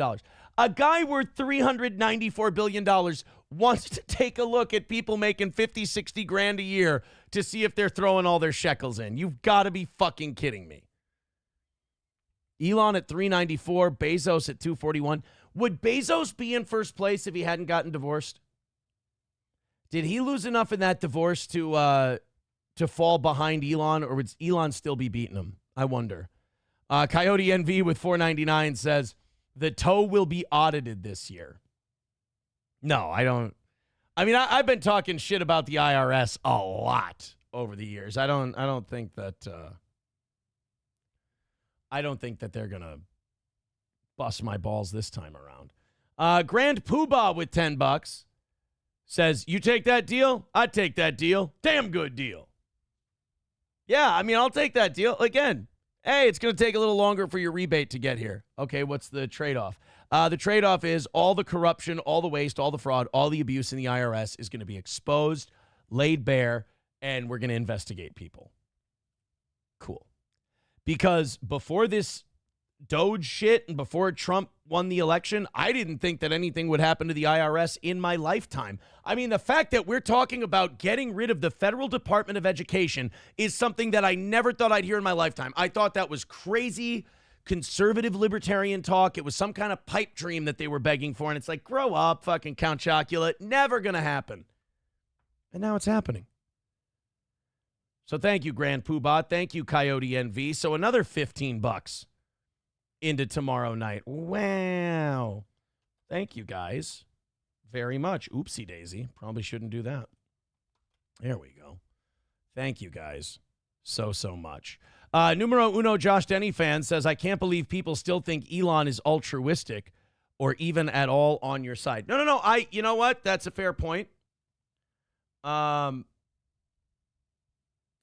there's I'm not necessarily saying that Elon is altruistic.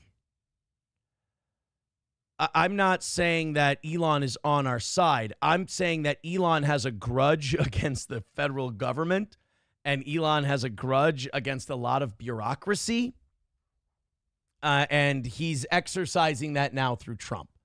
I agree with you, numero uno, Josh Denny fan. My head is not in the clouds on Elon Musk. I don't think he's a really good guy who's just, the guy on the golden horse we've been waiting for this whole time. I just think he's a guy who despises the government, hates the bureaucrats, and he wants to stick it to them. And he probably wants a little power and influence to wield as well. He can probably have like kid number 16, 17, or 18. He can conceive him in the Lincoln bedroom if he does a good enough job. We know what motivates old Elon. No, numero uno, I agree with you. I think there's a lot of people who are pie in the sky and think that there's a lot of just altruistic guys who are doing it aw shucks out of the goodness of their heart. I agree with you. That's probably not the case. But I can't speak for anyone else. I know what I voted for. And what I voted for was for people to come in and just smash shit up. That's it. I just wanted people to come in and just fuck up the entire federal government and just start ripping parts out of it. That's what I wanted. Numero uno says basic shyster con man move. Look at it. Look at this hand making all the fancy moves, not this other hand pulling off the trick. They were looking today, and they were asking Trump about contracts that Elon Musk has and if he should have to divest from those contracts and not take money from the federal government. It's an interesting question. Crunchy with $5 says it's all part of the plan. It's sparkly, but it's fake. Black pill. Oh, come on. There's been so many happy pills going out lately.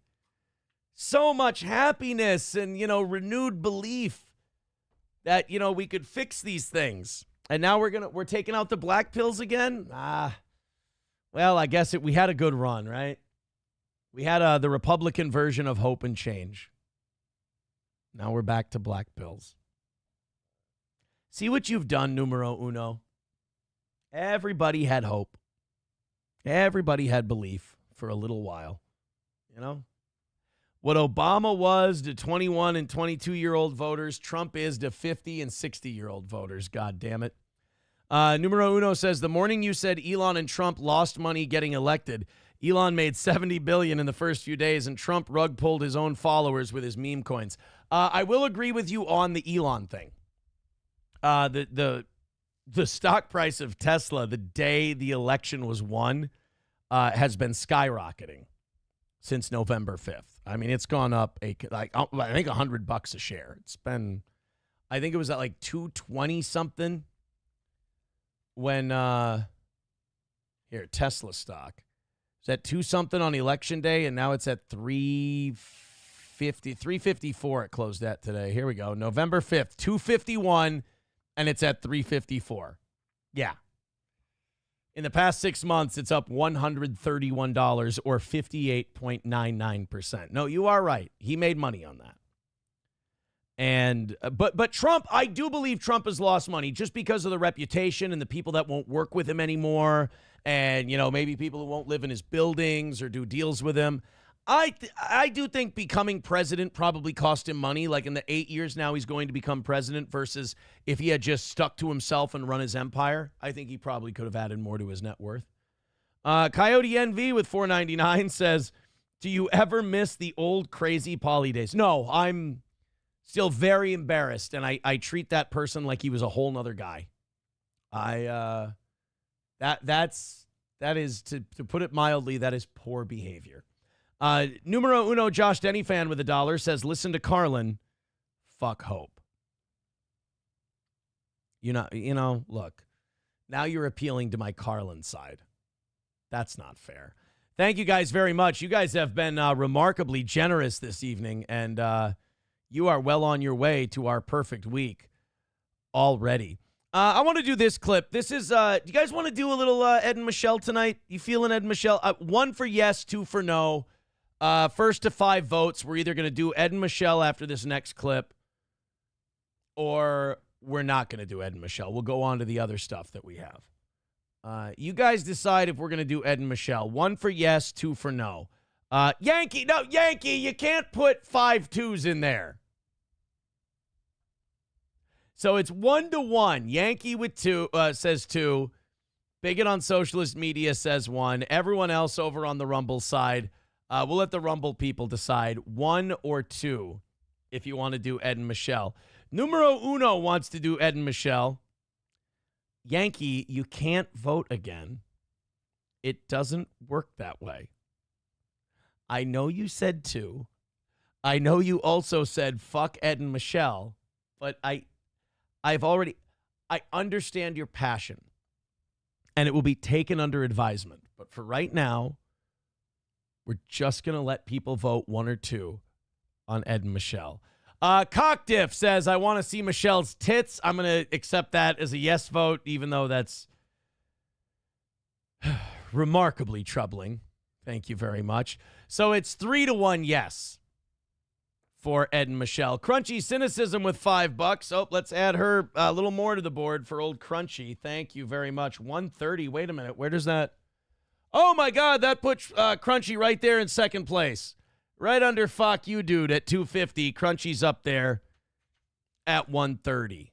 Thank you so much. And you guys are now, a whopping 155 away from tomorrow night. Thanks again. 4 votes, yes, for Ed and Michelle. So it looks like we're doing some Ed and Michelle after we take a look at we got a little, what's his name? Stephen Miller?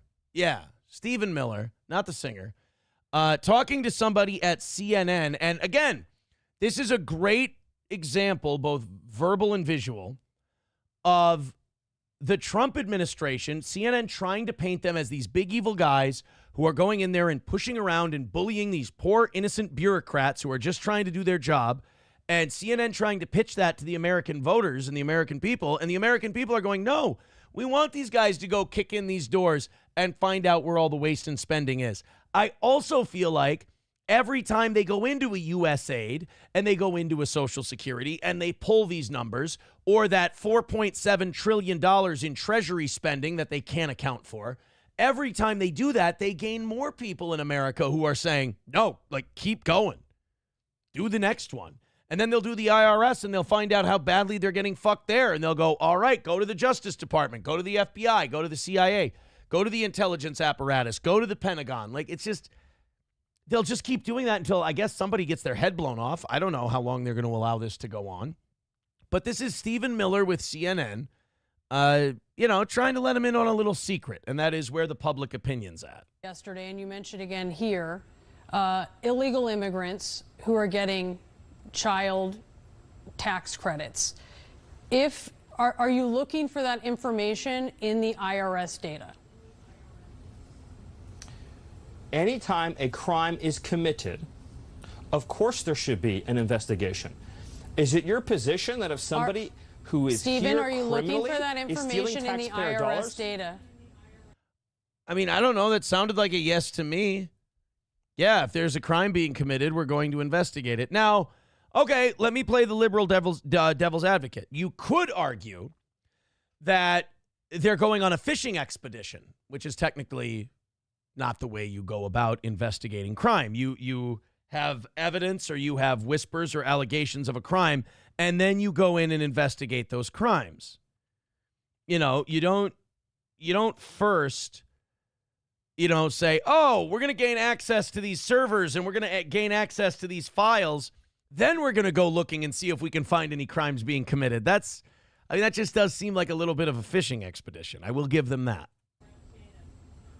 The federal government will find every illegal alien who is stealing American taxpayer dollars. And that is what Americans expect to happen. In the IRS I don't data even and fathom share the that with premise law of your enforcement? question. Now, in fairness, this is not a criminal investigation. This is the federal government basically doing housekeeping. Doge is doing what Doge was instructed to do, which is basically audit. Go through all these places with a fine-tooth comb, find where money is being wasted, see how much we can save. Allegedly, they've already saved $100 billion. That's great. 1.9 trillion left to go until we, as Carlin once said, balance the stupid fucking budget. I don't think out of $7 trillion we spend every year, Maybe we can. I was going to say out of $7 trillion, I don't know if we can find $2 trillion in fraud and waste and abuse. Maybe we can. That would be heaven. That would be perfect. We could balance the budget without cutting a goddamn thing. It would also be a sad statement that over a quarter of our budget this entire time has been fraud, waste, and abuse. A simple question. Will you find that information in the IRS data and share that with law enforcement? If IRS investigators find illegal aliens stealing taxpayer money, of course they'll be referred to ICE. Of course they'll be referred to Homeland Security investigations. I don't know if that's okay because, you know, I've heard, and I have it on good authority from a reliable source, that it's no fun being an illegal alien.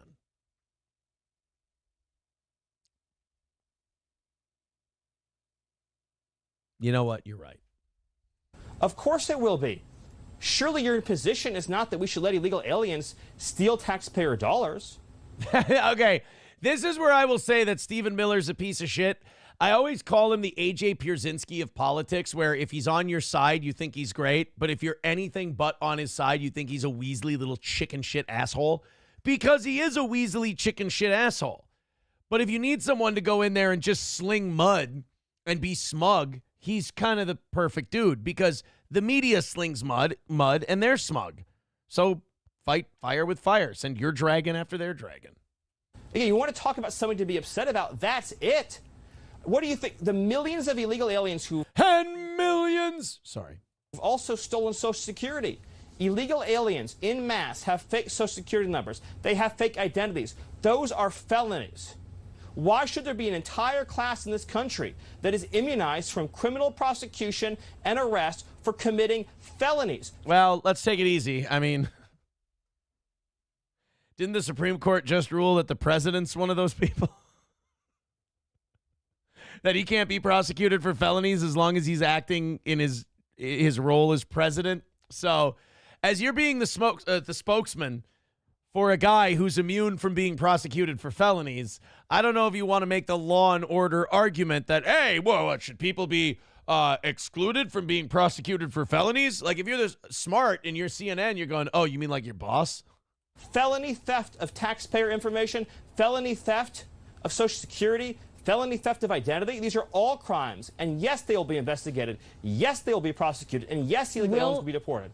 And you know what happens when those deportations occur? Just very quickly, is that Americans will get jobs, Americans will get benefits, Americans will get houses. Stephen, if they got a credit, a child tax credit, and they will be referred, you're saying, to ICE for that.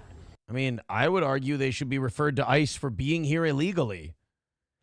I don't like, how long does CNN plan to fight this losing battle? The majority of the American people want this. They like the result of it too. I mean, what is it about, like, simping for illegals that, I mean, is it just the voting totals? Is it just that you want Democrats to win elections, so you want illegals to stay here because you can get them citizenship and then they'll vote Democrat? Is that all this is about? I mean, it seems like such a small price to sell your entire country out for. And you would expect deported for that? Is that the position of the administration? If it is found that a crime has been committed, they'll be referred. If it justifies a prosecution, they'll be prosecuted. If it justifies a deportation, they will be deported. This will be based on existing IRS protocols and procedures for criminal investigation and fraud. All right. That's just it. They're not going to single out illegal aliens and just go get them. They're looking at everything. Like, they're taking a look at absolutely everything possible, and they're going after everything. If they find waste, they're going to go after that. If they find illegals, they're going to go after that. I hope they let a few of us cheat on our taxes, but I don't really know what they're planning on doing. Right, the difference is that no one is given immunity anymore. No one is given permission to break the law anymore. Because this is not a country, this is not a sovereign territory. If illegal aliens can freely steal billions, with a B, billions of taxpayer dollars. And I would have to imagine that CNN, which is endlessly talks about the importance of democracy and the rule of law, would say that no class in this country should be above the law, least of all illegal aliens who've trespassed on our territory. No, Stephen, I'm just asking, I wanted to get your position on some things. We're not taking a position here. We wanted to get some answers to some questions. I will say I don't think she was doing that. And look, man, I love shitting on CNN. But it did sound like she was just asking him that question. I mean, maybe you could argue she had a tone that implied what she believes. But, Stephen Miller's always confrontational no matter what. And I feel like he was going to try and paint her as like, oh, are you saying this? I kind of hate that. That's a cunt bag. Do you see what I mean by like when he's your cunt bag, you like him? But if he were on the other side, you'd be like, what a fucking douche this guy is. Because he does that thing where he attributes motive to your statement. And then, like, again, he builds up a straw man and then he burns down the straw man. And he goes, look at me owning the libs. So I like him, but there's an asterisk next to that liking, to be sure. $5 from Crunchy says the South Park episode about a turd and a giant douche came out October 2004. Black pill. That's what we're eating tonight. We're chewing down the black pills. Numero uno Josh Denny fan says, my country killed their king. I thought you were Canadian. Canadians have never killed anybody. Except every night on SCTV. Am I right? My country killed their king 100 years ago. Yours fought with your king's minions and broke up your long-distance relationship. We are more based than Americans ever could be. I thought you were Canadian.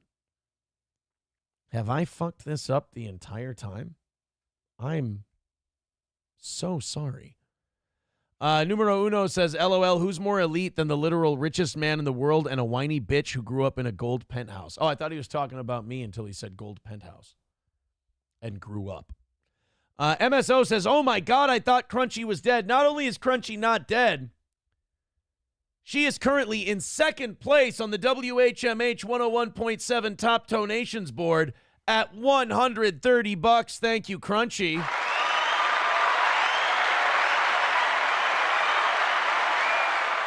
She's the sweetest berry in the berry patch tonight. There's no goddamn doubt about it.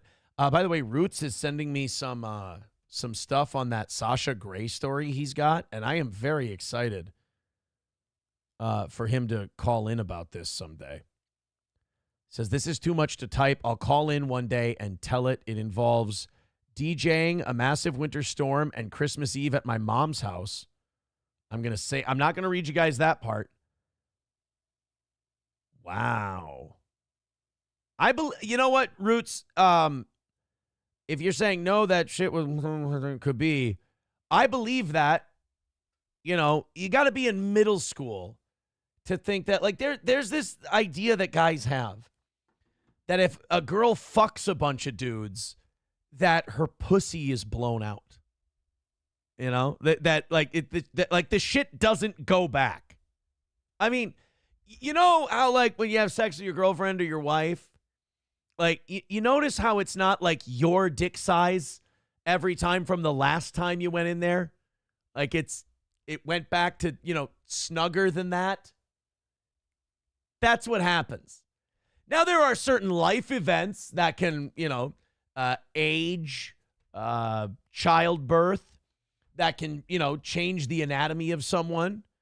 But, yeah, like, having multiple sex partners is it's not an asshole. That shit snaps back. I'm telling you. Even after you have a kid, that shit can snap back. I mean, you gotta put in some work, but that shit, there's a lot of stuff that, like, guys start thinking in middle school, and some of them never grow out of it. It's weird. It's odd. Got a bunch of guys running around, like, married. What are you thinking, that you're the biggest dick your wife's ever had? I mean, odds are probably not. But the shit went back. Not trying to, shit on you or anything. Wow, that's a good story, though. Holy shit. Yeah, I can't. I want Roots to call in. Okay.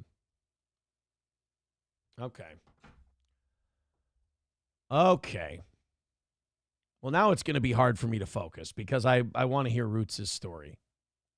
Crunchy Cynicism with $5 says, Aaron, these people can't talk to women. Have compassion. No. That's not. No, I'm not talking about Roots. Roots isn't saying anything.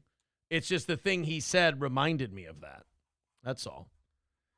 Yeah, I mean, that's just such a weird thing. The whole, oh, yeah, she fucked so-and-so. We used to say that in high school. We used to be like, oh, yeah, she got cashed out by this guy because she dated some dude.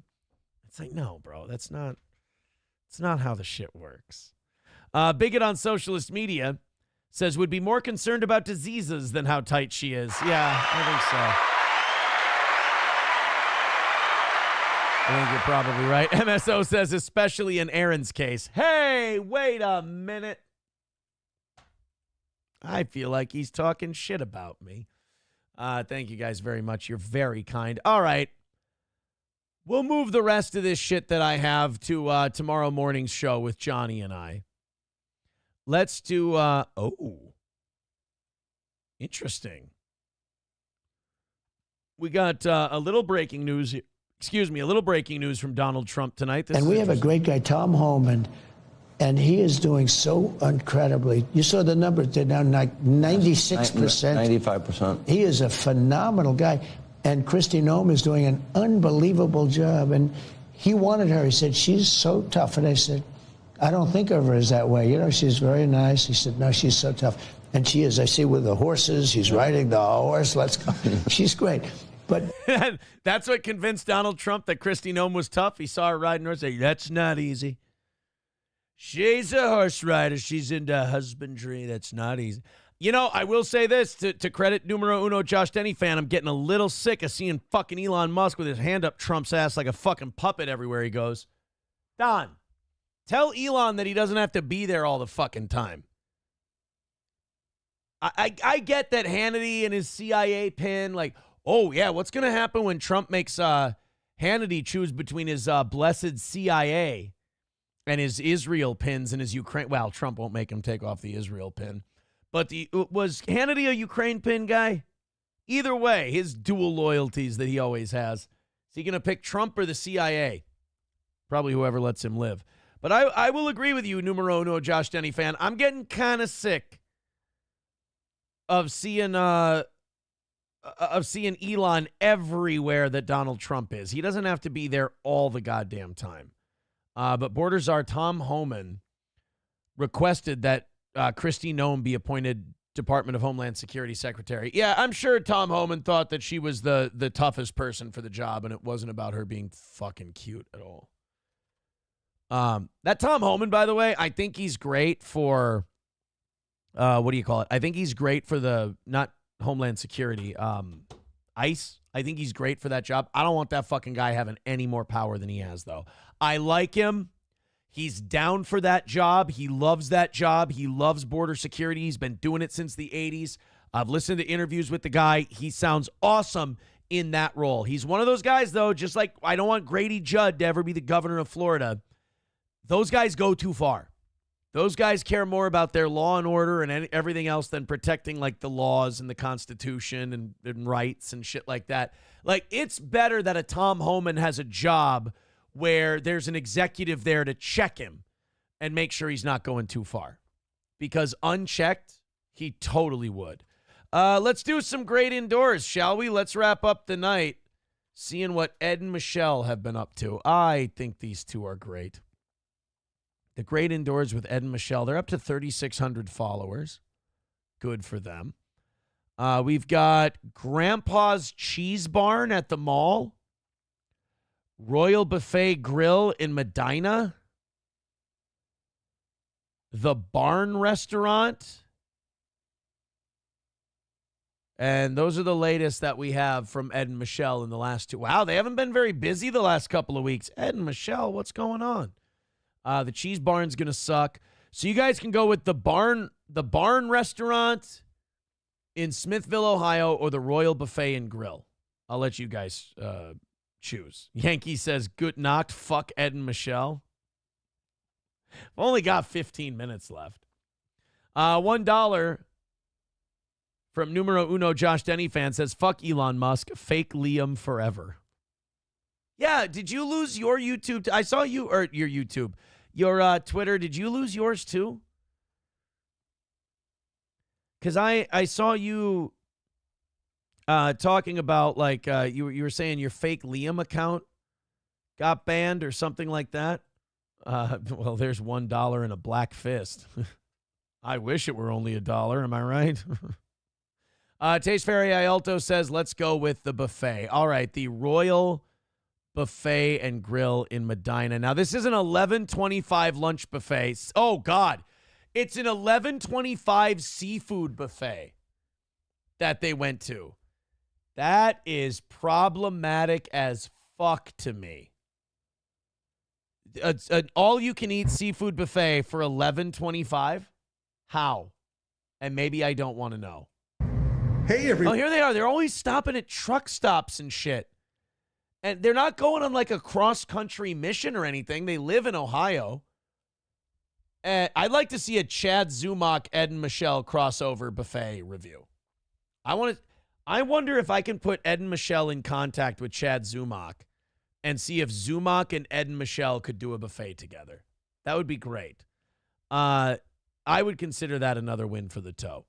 But these two are always at truck stops before they go to their buffets, and they live there. Everyone, Ed here with Michelle and the Great Indoors. And where are we headed today, Michelle? Royal Buffet and Grill.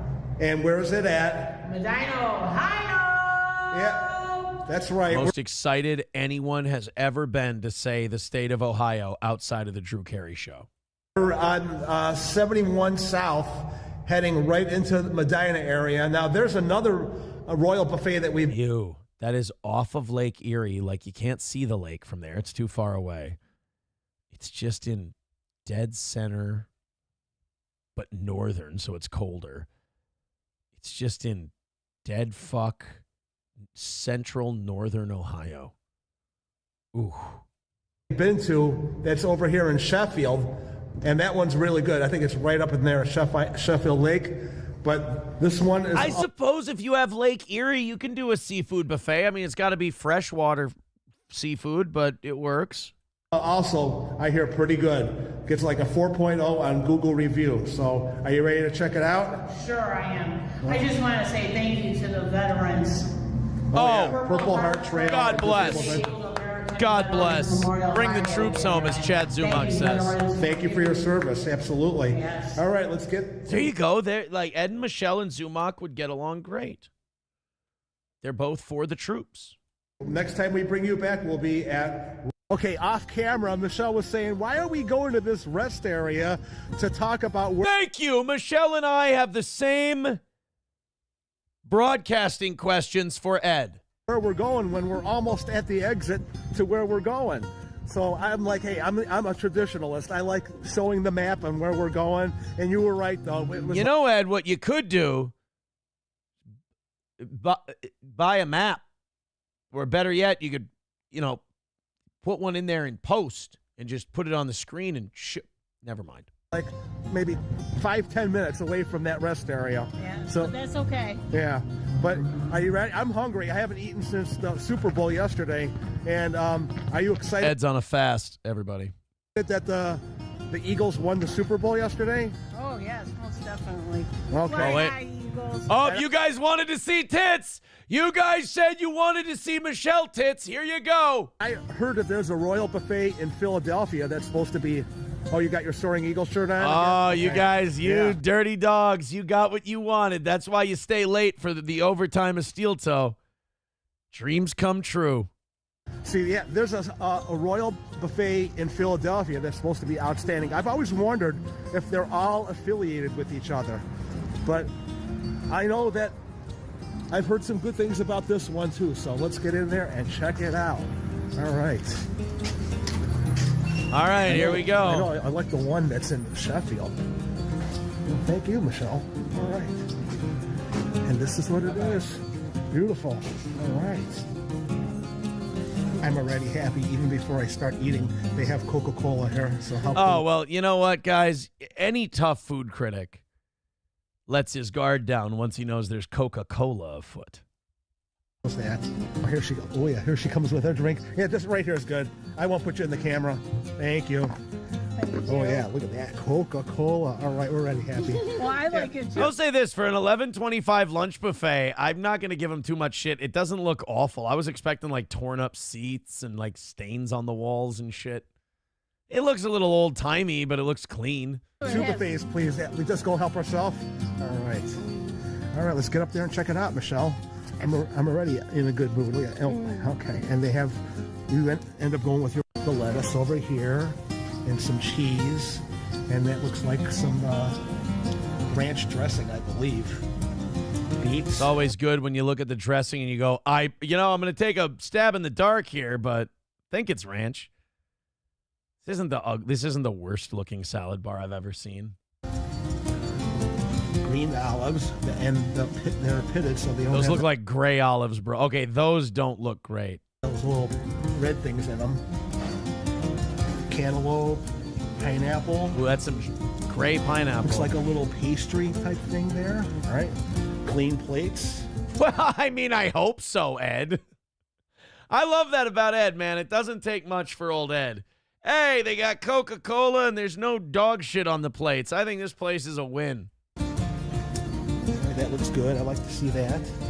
And some Jell-O. This looks like a place my grandparents would have loved. This looks like a place. I bet you this gets a nice, like, 3:30 p.m. dinner rush. Some peaches. Oh. I guess that's pickles in water. I'm not a big fan like that. And you got some cucumbers and tomato medley over here. Yeah, this is not okay. You know how I said this isn't the worst looking salad bar I've ever seen? It's starting to nosedive towards one of the worst salad bars I've. I mean, I guess they're keeping it clean. You don't see all the dressing all over the place, but the ingredients quality is definitely lacking. I like this, how it's labeled. You have Italian dressing, hot oil, cocktail sauce, cheese, and nothing over there. Ed really likes it when people do the bare minimum to label shit. I like that. All right. And more condiments over here. Sweet and sour sauce, some mustard. And right over here is the hibachi. They have a Mongolian grill here, but it's only available dinner on the weekends. If you want them to cook for you, you gotta be here on the weekend. Well, there's only 4 Mongolians that know how to operate the fucking thing in Ohio, so they're on a rotation. I think this would be where all your fixings would be. You put it on a plate. Yes, and you of take course. it over to them. Let's go back to where But food not actually today. is. Okay, Ed. I'm skipping around a little bit. This is more of the dessert section over here. And some lemons and some... Ooh, bro, that's what I'm saying. Like, this is some pretty gray shrimp. There's not a lot of color in there. Some shrimp that's already peeled. Mussels. Bro, are you eating mussels from a buffet? You having buffet mussels for $11.95? And some coconut. No. Sushi? No. Macaroon. I don't know. Those don't look like Looks- macaroons. yeah, I'm going to have to try that. Was that kimchi? Kimchi, I think? Something like that, yeah? And some No offense, like this place doesn't sound like it's hopping. wasabi. And some seaweed right there. That's good stuff. Oh, this is the kimchi right here. What is that called over there? This right there. Ginger. Oh, is that like ginger? Okay. It's ginger. Oh, that's an easy one. Yeah, thank you. All right. And there's Michelle. What do you got on so far on your first plate there? Salmon. Salmon and Oh, that doesn't look. This place is not looking good. I'm not sold on this joint. the items in here. General Tso's chicken. Where the fuck is Chinese food coming from at a seafood buffet? Now all of a sudden we're a Chinese food place? And that's how I pronounce it, Tso. How you want to pronounce it's totally up to you guys, but that's how I like to pronounce it. That's how I pronounce Ed. Sorry. Sesame chicken, honey chicken, Mongolian pork. Oh, God. And a little veggie combination with broccoli, cauliflower, mushrooms, and carrots. No, this is looking bad. Let's skip to the table. Let's go to the table and see how the first bites go, and then we'll listen to the review. They're going to say this was delicious, aren't they? They're going to say this was really good. We've seen this movie before from Ed and Michelle. If they say this place was good, I'm going to have to take a break from Ed and Michelle for a while because this looks bad. This looks like toilet. This looks like you're going to the bathroom. Okay. Well, have you tried any of it yet so far? Just a little bit of salmon. And what's the temperature like on that? Hot. Is It's good. It's good. hot? Okay. It's very good and hot. We were trying to break down what is the most important things on a buffet, and the food being hot and the cleanliness of the buffet are two big things so far. Can we call this the bare minimum with Ed and Michelle? They're sitting there, you know what the most important thing is with our food? Is that the plates don't have shit on them and the food is warm. They won't tell you shit about the quality of it. They'll be like, it's hot and there's no boogers on it. That's another win for the toe. And so far, you're saying that your food is hot. So That's the most important thing. And I'm going to try a clam for you guys. Okay. What is important to you guys when you come to a buffet, especially one that you've never been to before?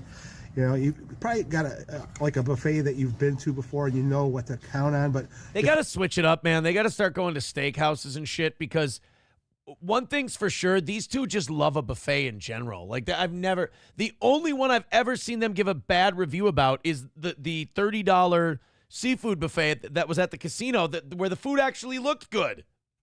If you're like me and Michelle and you just walk into a place and you've never been there before, there's certain things that we try to look for, and that's, you know, the temperature of the food. Is it hot? Is the place clean?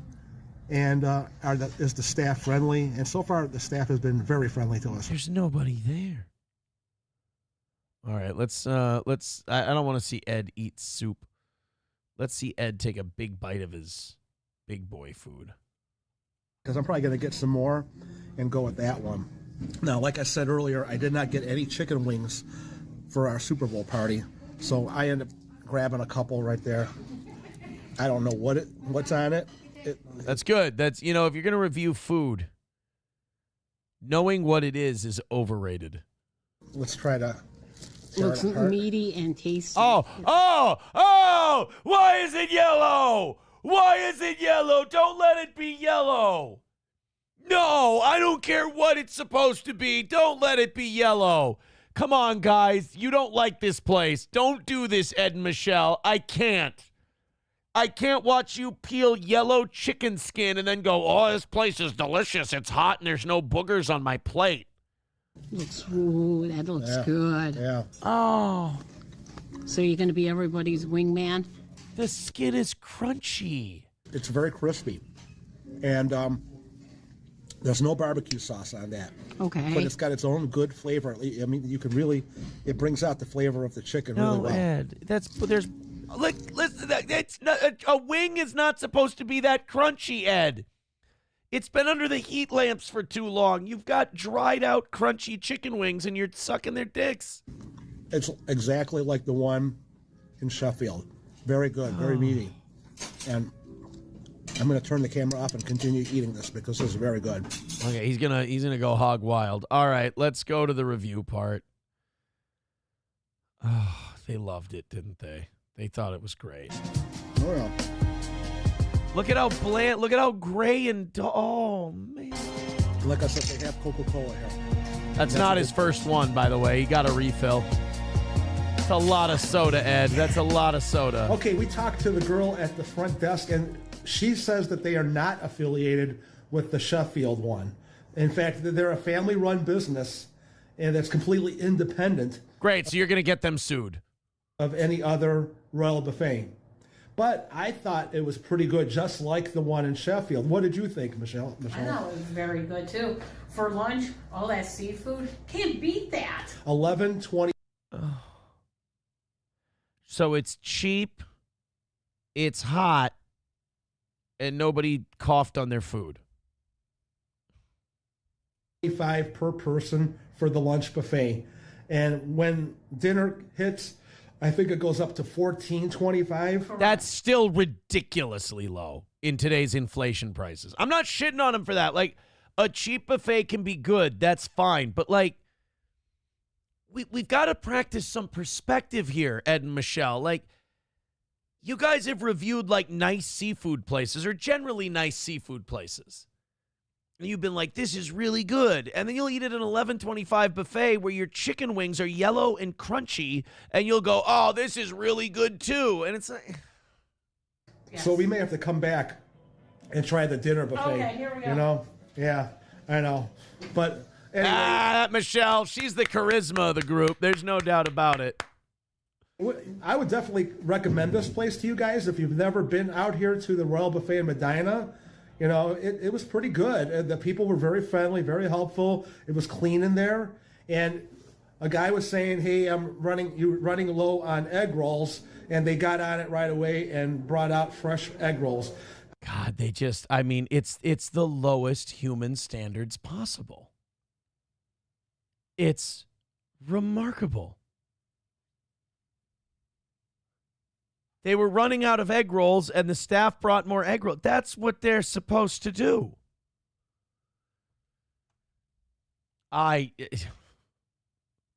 McBuster says, well, they have stomachs lined with lead. Yeah, I don't get it.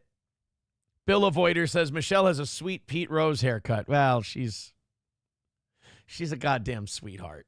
That's for sure. Numero uno, Josh Denny fan says, we need Ed and Michelle to review an Aaron Imholt culinary creation. If they didn't like my meatloaf or something, I'd be so fucking mad. I really would. But my new mission is to see if we can get Ed and Michelle to contact Zumach and see if they'll do a crossover episode where they'll go to a buffet together. I think that would be great. Well, boys and girls, thank you very much for your amazing support. You guys have been incredible. I can't thank you enough for how generous you've been tonight. Crunchy officially getting into the number 2 spot. Thank you also to Coyote for being incredibly generous. Numero uno, Josh Denny fan. Also, D'Amico, Gray Duckling, and many others. Matt for my toe slippers. Thank you very much. This has been a very memorable evening show. You guys have been a blast. We're going to be back tomorrow morning with Johnny. We are one more night away from a perfect night of evening shows. Thank you guys so much. Take it easy and have a great rest of your night.